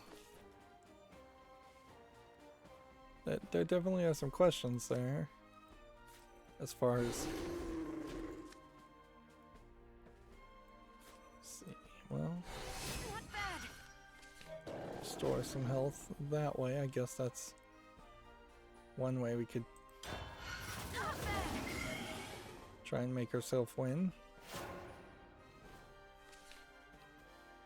Yeah, really, it feels like Valve needs a lot of help, and I don't know how it's going to get that help to make Steam Deck work unless it gets a lot of people to work on its Photon and work on its Linux version of the operating system. Although it would certainly help a little bit if they were less curative, even less curative as far as curating what games are allowed on Steam, but that wouldn't make Steam better. So they just need more hands on deck in general. They need to hire more people, which they certainly could do if they decide, if Gabe Newell decides to just straight up make a second Valve location in New Zealand, which is where I think he still is socially isolating, distancing. If there's just a whole second office, and of course at some point I feel like the Gabe Newell office in New Zealand will end up working on completely different projects than what the Valve office in Richmond, Washington would be working on. Which that might be for the better too. Let's speed things up. Too slow. I could see, since it seems like Gabe Newell still mostly plays Counter-Strike Go all day, if the New Zealand office was just a small office around Counter-Strike Go, and the rest of Valve was run by other people in Richmond, Washington, I could see that totally happening. The accusation is that Gabe Newell is pretty much just a figurehead anyways. Here we have a game called Cherry Blossom Fleet, which is a shoot-'em-up game, widescreen, but it doesn't look particularly interesting to me. Bullet hell type experience. $12.99, English, Japanese, Russian, Chinese. It's funny they'd call it Cherry Blossom and not just Sakura Fleet, which would make more sense, but then I guess if you put anything named Sakura on Steam, people are going to think it's part of the Sakura adult line of games, which probably still wouldn't be a problem. Might get you more sales. Here we have a game called People Down, which looks like some kind of top-down shooter assassination game. Like $8.49, English only, nothing of interest there.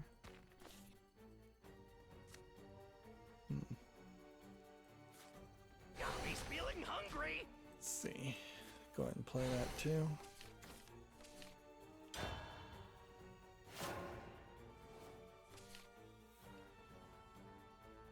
Let's see. Gametsu has The Legend of Heroes Kuro no Kisekai detailing Walter Kron, Lucrezia Isili, and Mary. They also have a web commercial. These all look like some weirder characters for the Legend of Heroes series, where mostly up until this point I had thought the Legend of Heroes series had kind of more generic anime characters, but apparently not. It seems like it goes in weirder directions than I thought it would.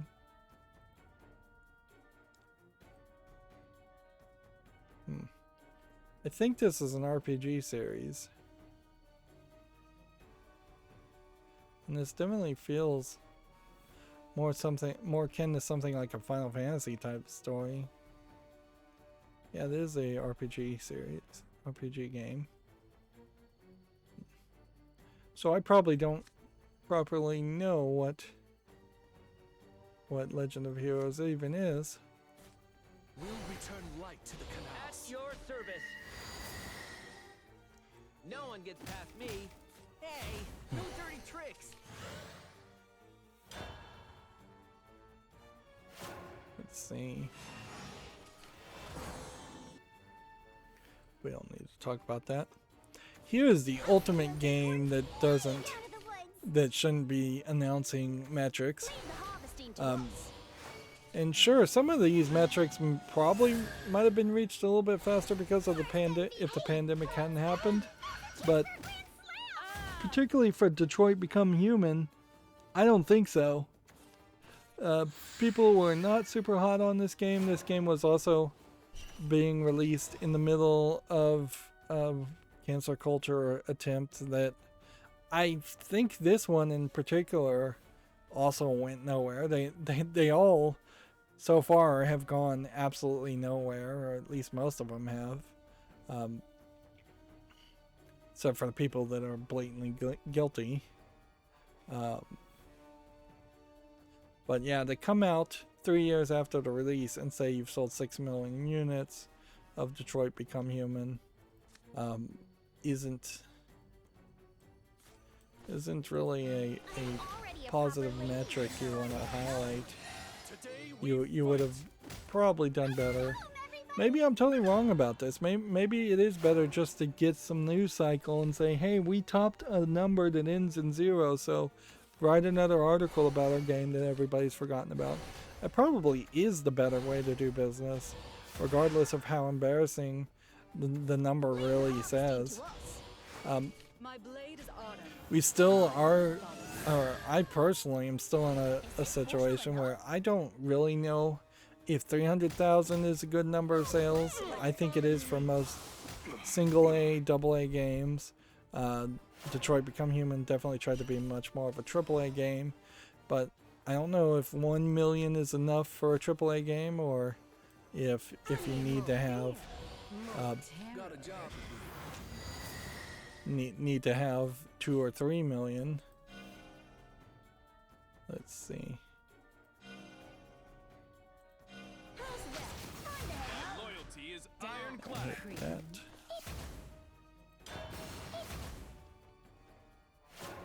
Yeah, and I'd definitely have to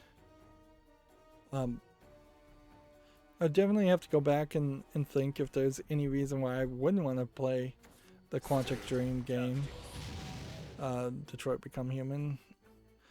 Other than I'd just prefer probably to play something like Heavy Rain. Critter worth their salt.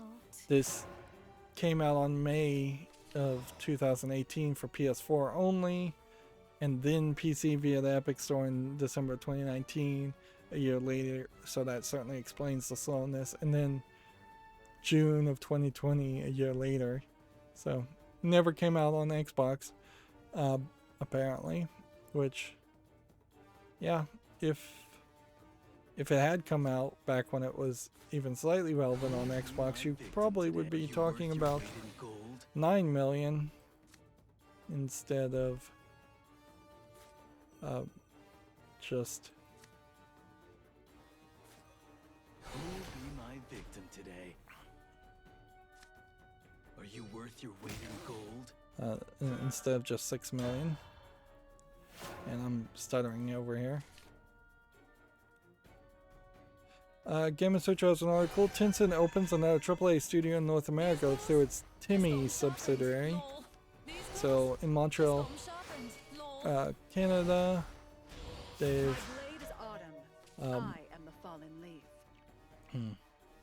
they've made another studio. Once again, it definitely feels like Tencent would like to at least look like it's trying to stop being a Chinese company. I don't know how you do that. I said that Monday. It's like, I don't really know how you stop being a Chinese company at the core of it. I'm not sure I can think of a single company that has ever been able to stop being a company out of its own country.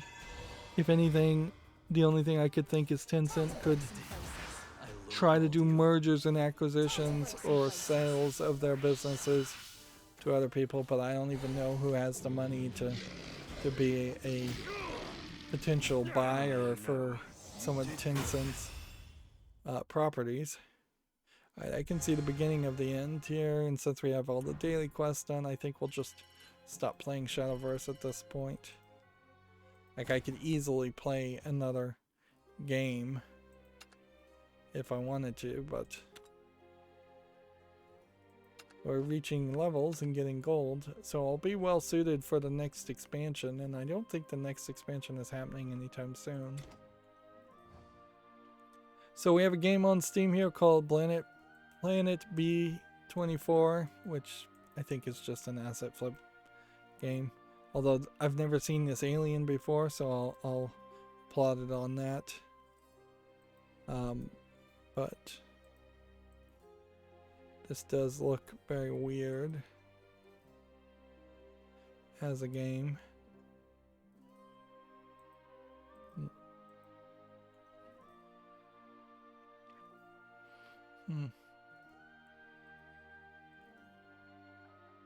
Yep, this definitely feels like an asset flip game. 59 cents English only. Here we have a game called Shut Your Teeth, which is a weird phrase I've never heard before. Looks like it's just a weird asset flip of a whole bunch of different pictures, real world pictures, which is a weird visual novel choice. It's free, doesn't look interesting, English and Russian. Here we have a game called Space Storeship, which some kind of block pushing puzzle game, Sokoban clone, $5.94 English and Japanese. Here we have a game called Growing Up. There was a game that came out a couple of years ago simulating growing up.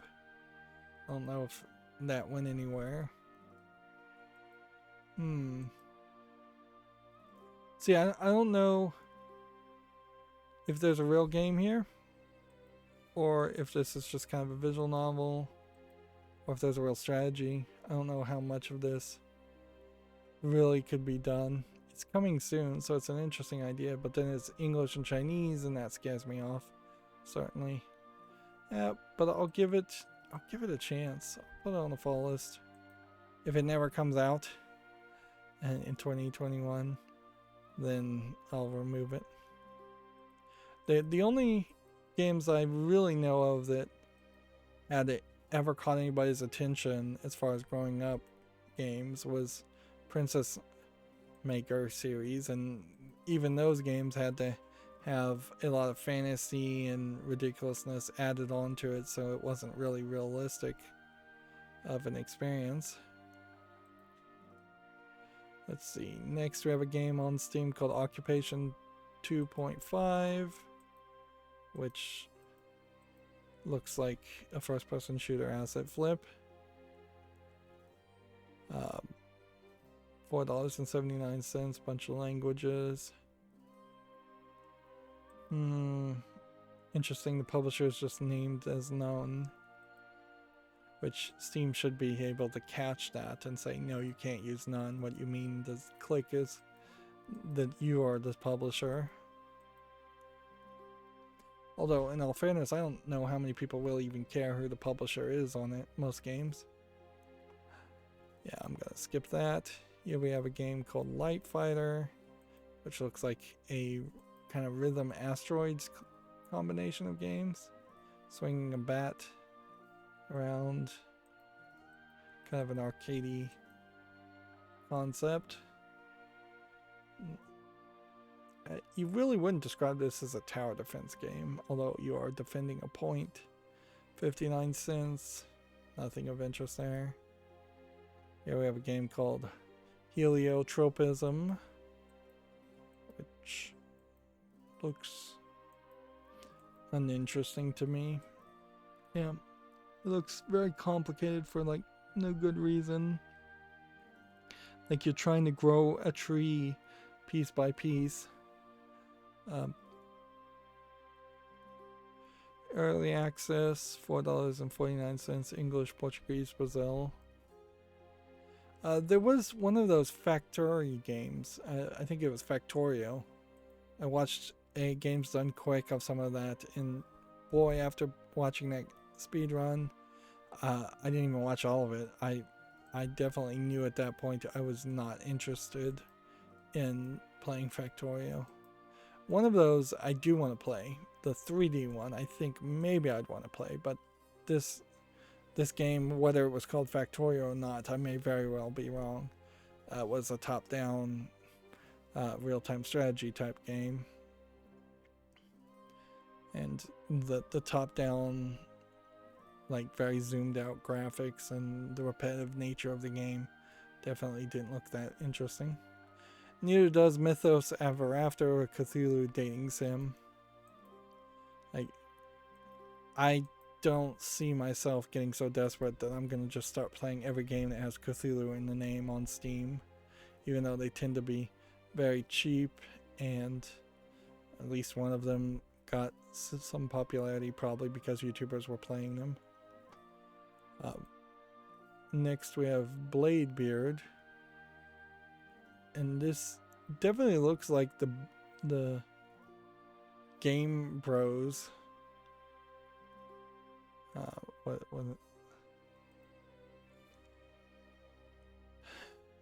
like Super Beard Bros YouTube channel characters, or one of the characters. But you know, if you're gonna draw a cartoony guy with a beard, there's only so many different ways you could do it. This might be something like a Shantae type game that looks polished enough to actually be worth it. $19.99. I guess we put it on the follow list. And if I find out that the YouTubers made this game or commissioned this game, that wouldn't scare me away too much. It's from a new publisher, new developer, so that's kind of exciting, certainly, too, to see a new company coming out with something that looks at least decent. Next, we have a game called Follow Your Heart here, which is a jigsaw puzzle game with anime kids that, yeah, seem to be on the younger side, seem not to be particularly going for lewd art. $1.19 English only. It says lovely girls. Is this a girl? I guess maybe that is. Girl. See. Gamma Sutra has an article here. Netflix will break into games offering mobile titles to subscribers at no extra charge cost. When they say mobile titles, though, I guess the question is, will these Netflix games actually install to every single Netflix player out there, or will they simply be things that install via the Netflix app on cell phones? Like, I wouldn't be surprised if they're definitely focusing towards making it in the Netflix player, but the guy they hired to be in charge was pretty much in charge of making mobile games, so it is just going to be value added. Speculation is it's going to be very much focused on kid focus in general. Like, even the most recent, like, what's new to Netflix video they put out still has this weird thing where they have a category for family in which they show cartoons, but then some of those cartoons look like adult comedy, more closer to Family Guy cartoons than they look like they're cartoons for an entire family or kids.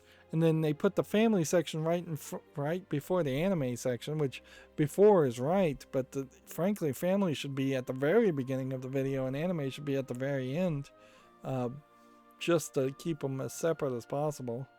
And yeah, Netflix is still not as good as it should be about labeling kid-friendly. This is TV Y7 cartoons versus this is 10 plus cartoons. This is 13 plus cartoons versus this is immature cartoons versus this is hyper-violent and sexual anime cartoons, which all of those exist on Netflix but are not well segregated and separated and sorted. Moving on, Gamatsu says Limnus Gate has been delayed to September 28th. It's not a game I even remember, so it definitely didn't catch my attention. Let's see. Yeah, here's a Video Game Chronicles opinion piece. Switchland's Online's retro service is better than it's getting credit for as an opinion piece. But once again, I think that's because they don't bother to advertise as much as they should. Here we have a game on Steam called Help Me, which to me looks like it's maybe Japanese only. Early access, Korean only. Interesting. We haven't seen a lot of Korean only games. I think we will, over the next 4 or 5 years, start to see a lot more Korean games on Steam, but I wouldn't be surprised if we kind of don't. Here we have a game called Waves of Steel on Steam that none of the screenshots are loading, but I can pretty much tell you from the name and from the video that it's not something I really want to play. Early access, $9.89. Yeah, the visual polish is just not good enough. It is very hyperactive in the way it looks, the way the combat looks, which could be interesting if better done. Here we have a game called Low Light Combat, which is clearly just a dark screenshot game. Has it flip? Probably. First person shooter in space. Free to play English one. See, part of the problem though, if you were really doing a first person shooting in space, and then sometimes the sun was out and sometimes the sun wasn't out, you would burn to death in a normal spacesuit, or be blinded by the light. So then you'd have to say that this was on like the dark side of the moon and it was always dark, and then every light source would have to be artificial. I still don't think that concept makes first person shooting any better, that you just have low light issues. Next we have a game called Prehistoric Marine Monsters, which this is Kill on Sight Game Development. That's a bad name. Early access, $21.24. I doubt I'd be interested in playing this game, but I'm gonna give it a follow. Give it a chance. It could polish up its visuals and actually be an interesting game. Let's see. Gamasutra has an article here. Portal Knights developer King Games has netted $10 million from Hero Capital and Tencent. Which, okay. Here we have a game on Steam called Angle Soccer, which doesn't look visually polished enough to interest me. 59 cents, English, Portuguese, Brazil.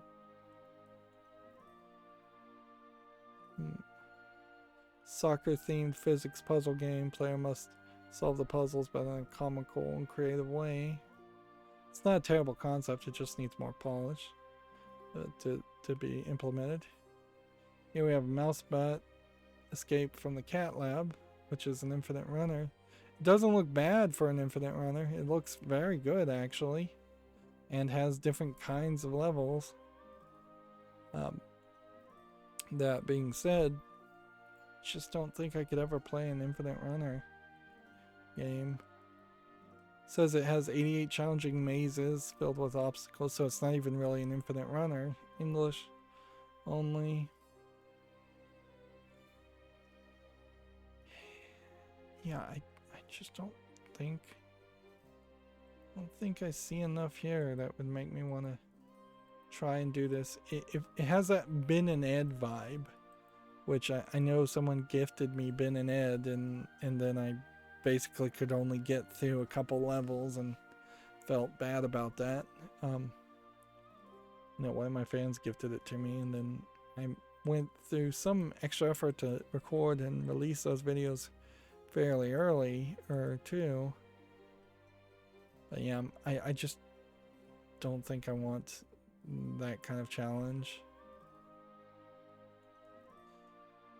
Like, I want more of a story to it than just, oh, you have to solve these puzzles because you have to solve these puzzles, and they're going to get more difficult just because they're going to get more difficult.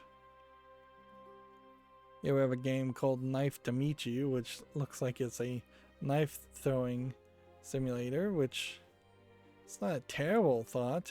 It just needs way more visual polish. I even like the idea that they're little wooden dummies, so you're not throwing knives at any human.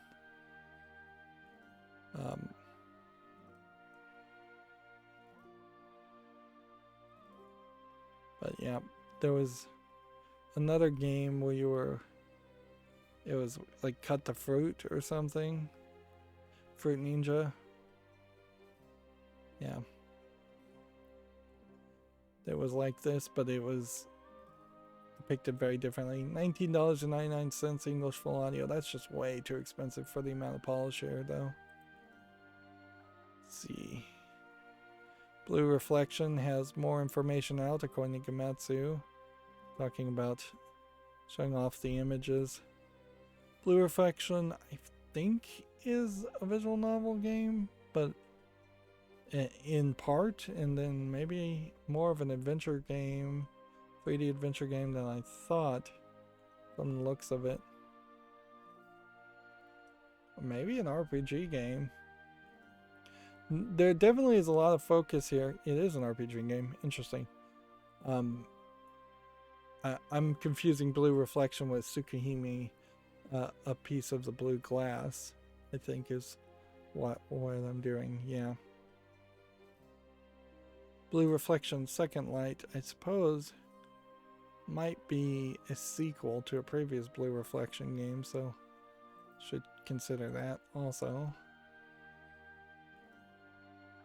I already talked about The Witcher Nightmare of the Wolf anime series. I'm not going to show it in case of content ID reasons, but yeah, they've got a trailer out now. It's kind of weird to have a Witcher animated story when they went out of their way to make a Witcher live action story. It's kind of weird to potentially go both directions. Yeah, I don't know how you mix and match that, because I don't think those audiences are quite the same. I don't think people want to watch an animated version of the Witcher story and the live action version of the Witcher story and potentially play Witcher 3. It was already kind of a hard sell to get people to want to play Witcher 1 and Witcher 2, which are kind of rough games.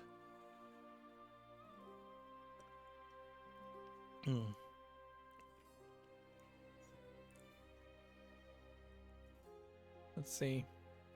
This game is not tagged as having adult content on it, but there definitely are some big boobs and cleavage in these screenshots. Here we have a game called Grey Instinct, which is characters with weird masks, and then lots of cleavage, and then there's some mini games. It's tagged as a point and click adventure game. Looks like it's got some puzzles. It definitely seems a little out there, for sure. Cyberpunk 2.2D point and click adventure game. Early access free. English, Korean, Chinese. See, that's really where this is gonna get weird. The chapter 1 and 2 are free right now, but then you're gonna have to buy later DLC if they ever actually make later DLC to get the full story. Gamatsu says the puzzle adventure game Tetragon launches August 12th for PS4, Xbox One, Switch, and PC. The demo's out now. Do we have a bit of a video to see what this is? Peggy 3. This is one of those games that looks like where you rotate the world. Alright, the difference here between a lot of these other games where you rotate the world or shift the world is it seems like you're doing more than just rotating the entire frame of it. It seems like there's actual story, actual animation.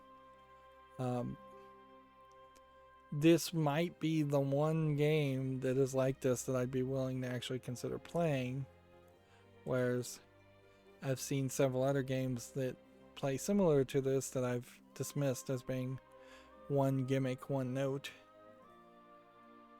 There, Gamasutra has another Road to IGF series combining bombastic heights with fully destructible voxel world in Teardown, which that idea is an interesting thought, that you could just have a fully destructible world.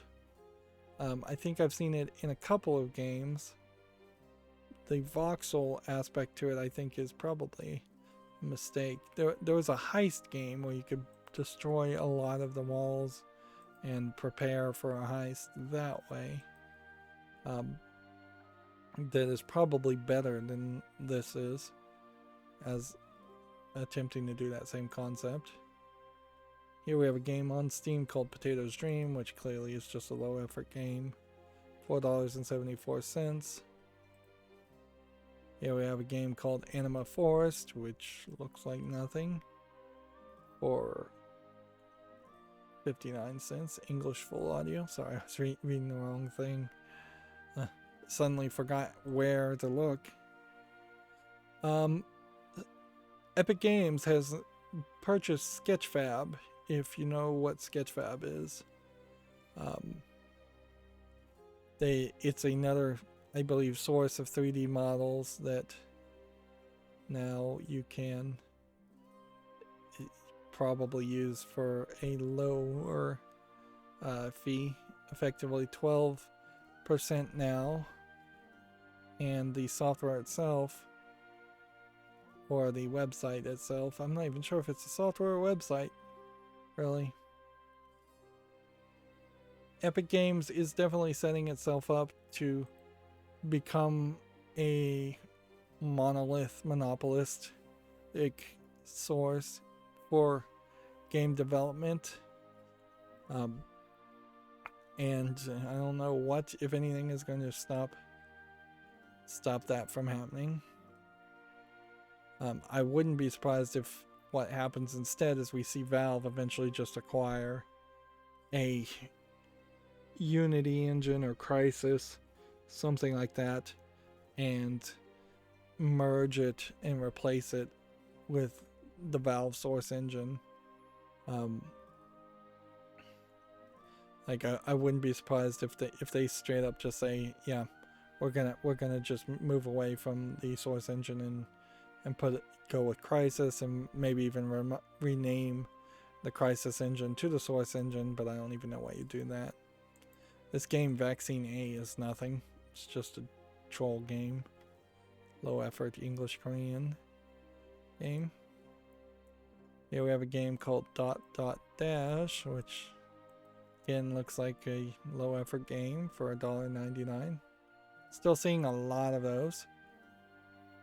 Shin Megami Shibito Magiri teaser website has been opened. This is the third entry into the Spirit Hunter series, due out March 24th and 22. There's no trailer or anything yet, but a new Shin Megami series. But there are several Shinigami. No, wait a minute. Is Shinigami the same as Shin Megami?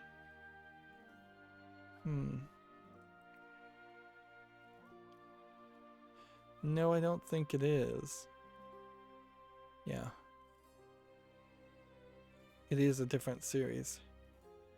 Misread there. Shinigami just means demon. Shin Megami is the other series. Yeah. Well, I confused myself there. Hopefully I didn't confuse too many people. Recompile, according to Gamatsu, launches August 19th. It's a Metroidvania-inspired hacking adventure. Do we have a trailer? Let's see. Yeah, it looks like a platforming game more than anything. Maybe with some programming, maybe not so much programming. First-person shooting. Like, in a lot of ways, hacking as an excuse for the way the game looks, instead of hacking being your actual gameplay mechanic, probably works for a lot of people. As much as I like the concept of games like Uplink, Uplink itself as a game is not particularly accessible to most people. And a game like Uplink is so old, it's not even anywhere close to accurate. It never was, but it's now even less accurate. Gamasutra says the Ubisoft CEO says the Steam Deck support depends on sales, and lauds Netflix's game ambition, obviously, in the interview. This is the first kink in the armor, certainly, if we start to see game publishers say, well, we might try and support the Steam Deck, but it really depends on how many units are out there, and Valve is highly unlikely to make enough units to even sell anyways, so Ubisoft is probably saying in a very nice way they're not going to support it. Maybe Ubisoft doesn't actually have to support it in any way. But certainly even games on Valve, the Ubisoft games on Valve, are iffy at best because you end up having to launch Uplay through Valve to play them. And yeah, Ubisoft's support of Valve is not as good as I'd like it to be. Gemetsu says the turn-based strategy games Strategic Mind the Pacific and Strategic Mind Blitzkrieg are coming to PS4 and PS5 on August 5th. I wonder if they're coming worldwide or if just in Japan. Yeah, I don't even want to bother to watch these trailers because I'm so uninterested in strategic military games. But it's already available on PC, so we'll check the PC website. Well, apparently it did make it to my wish list.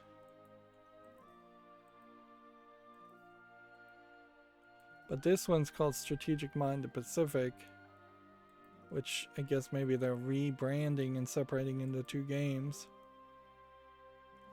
I definitely would have a hard time buying this game, though. Here's Blitzkrieg, Spectre of Communism. Yeah, there's like $80 worth of things here with soundtracks and such. Yeah, I don't know what would really convince me to be interested enough in World War II or World War I games to want to try and recreate those events or play them, simulate them in video game forms. Moving on, Gematsu says Pro Evolution Soccer Series has been rebranded as eFootball and it's going free to play. Which I think, because maybe also Winning 11 was also sometimes what it was called. It was called Win 11 in Europe and Japan, so basically what they're trying to do is have it be under one brand for everything, and I think Pro Evolution Soccer had some controversy definitely around it for massive amounts of microtransactions, and it sounds like that's still going to be the case. Blaster Master 03 has some details of more characters and final stages. That's quite the outfit we have here from some kind of a plant-like creature. Although Blaster Master mostly looks like this during the game.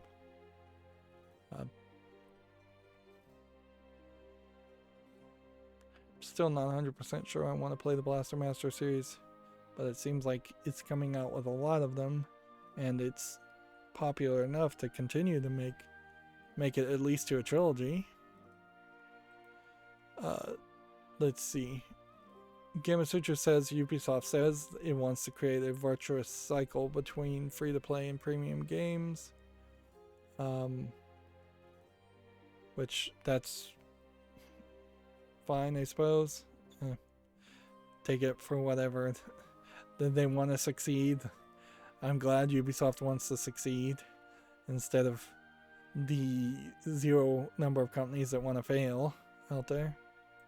Here we have a game on Steam called The Witch's Eye, or The Witch Eye, which looks like a dark screenshot asset flip horror game for $3.59.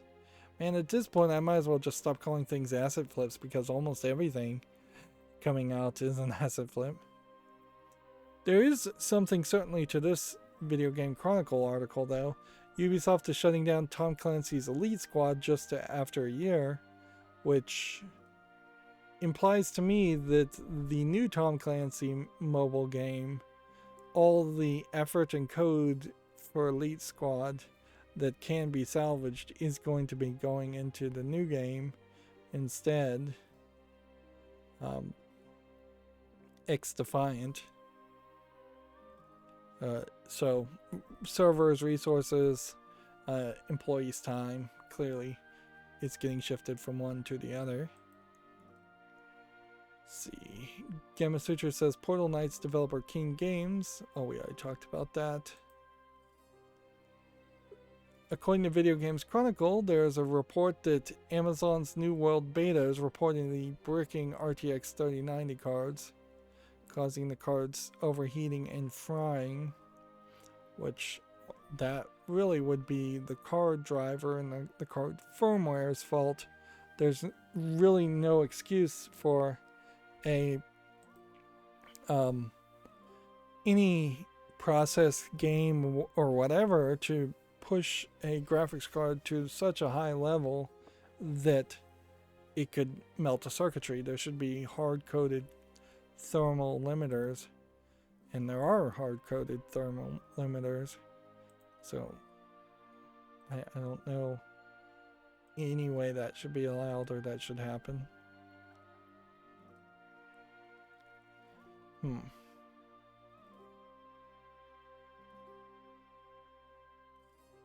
So yeah, the story here, if taken as true though, is that this Amazon New World beta is not optimized well, which it's a beta, so it's not really surprising. They have come out, Valve has come out and saying that Steam Deck OS is converting into Big Picture. Yes. And some Valve employee here, I assume, has come back and said, yes, we are replacing Big Picture with a new UI from Deck. We don't have an ETA to share yet.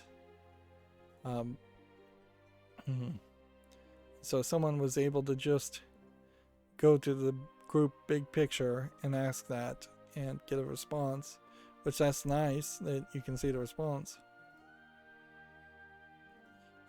I don't think Valve has been really working on Big Picture mode.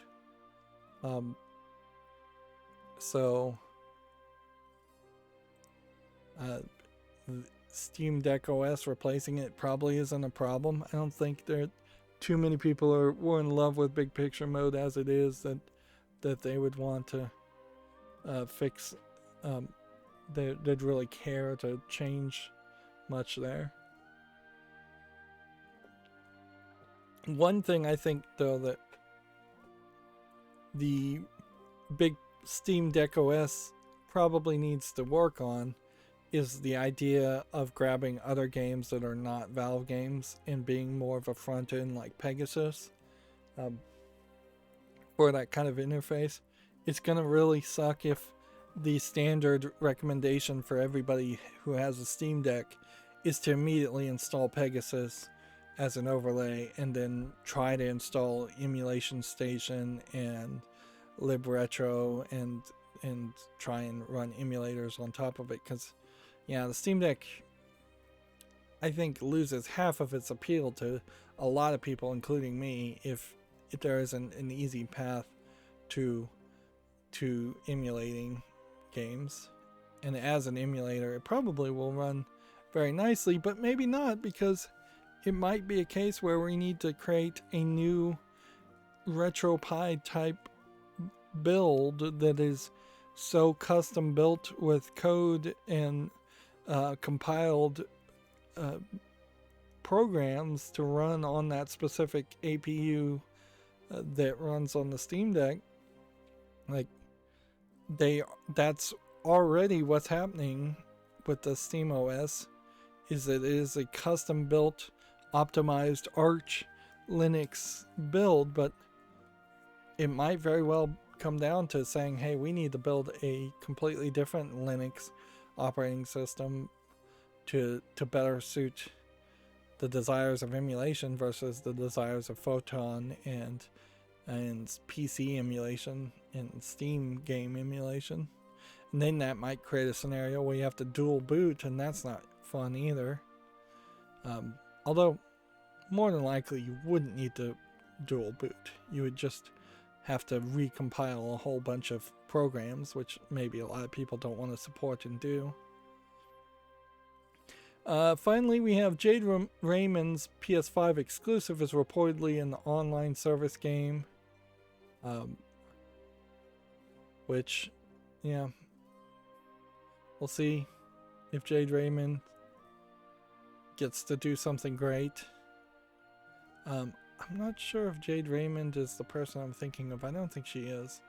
But there are a couple of high-level female developers, creators, managers in the video game industry that seem to have gotten the short end of the stick.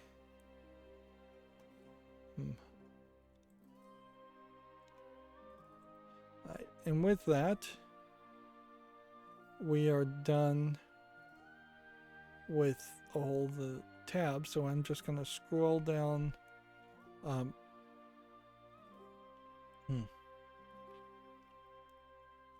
Scroll down my Twitter feed and see if there's any new news to talk about.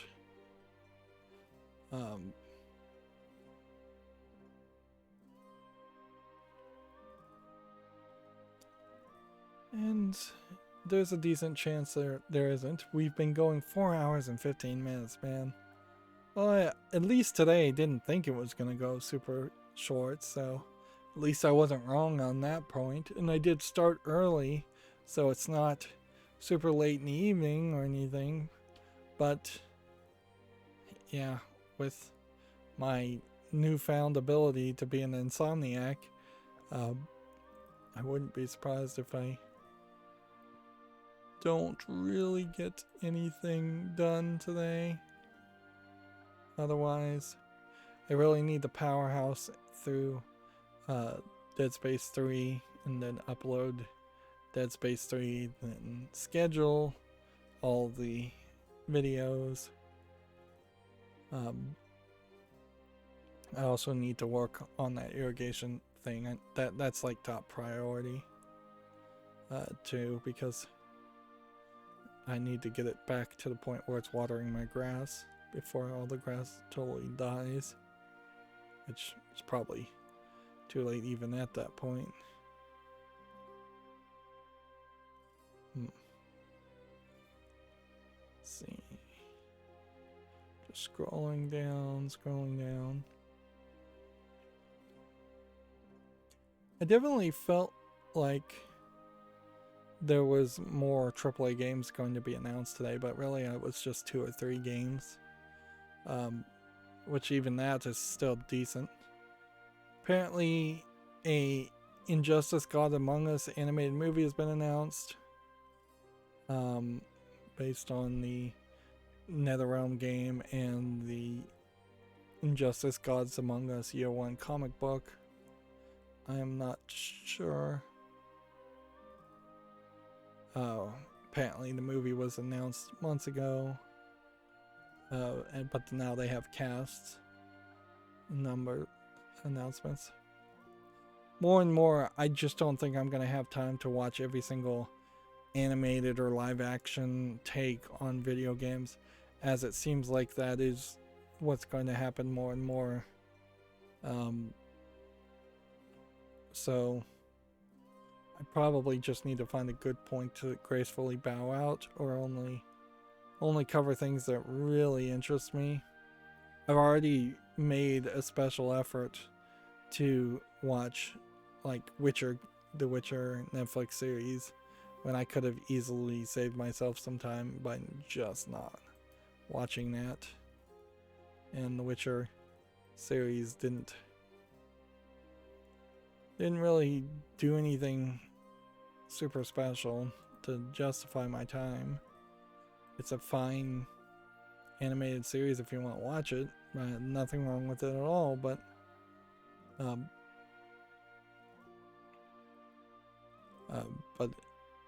it doesn't really tie into the Witcher or the Castlevania games.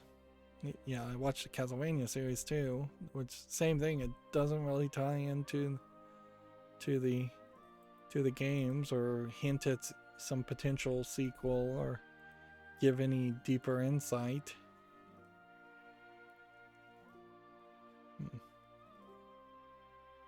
We are getting to a point where there's a little too much talk about the things on the outside or just tangentially related to Psychonauts 2 with these interviews and such, to the point where it's getting a little scary that the actual Psychonauts 2 game it's not that good, and I wouldn't be surprised if that's exactly the case, and that they are trying to bring up hype around the game by giving interviews and talking about crunch culture and invincibility modes, instead of actually just showing off the game, which is what they really should be doing. Right, I've got 3 more tabs that I think I can breeze through fairly easily, and then we'll be done.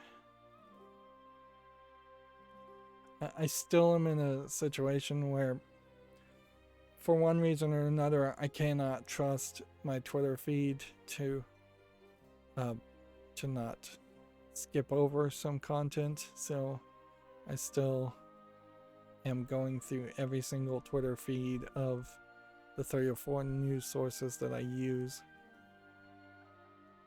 That way I know I'm getting all the information that possibly is available. Not that I probably would miss too much anyways. Alright, 1 more tab.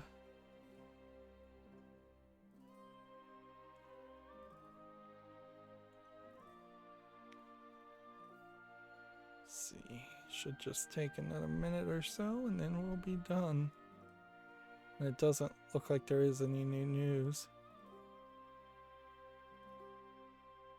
New Ghost of Tsushima Director's Cut trailer shows off Iki Island expansion. If you're interested in that. I'll just read that news out loud. And that'll be that. That's it for the stream. As always, I ask you to like, share, subscribe, comment, and watch every second of my videos. If you want a friend to follow me on any social media sites, there's a whole bunch of links down below. And if you want to support me further, there's a link to Patreon, or you can friend me on Steam and get me a game off my wishlist. Thank you for watching. Have a good evening.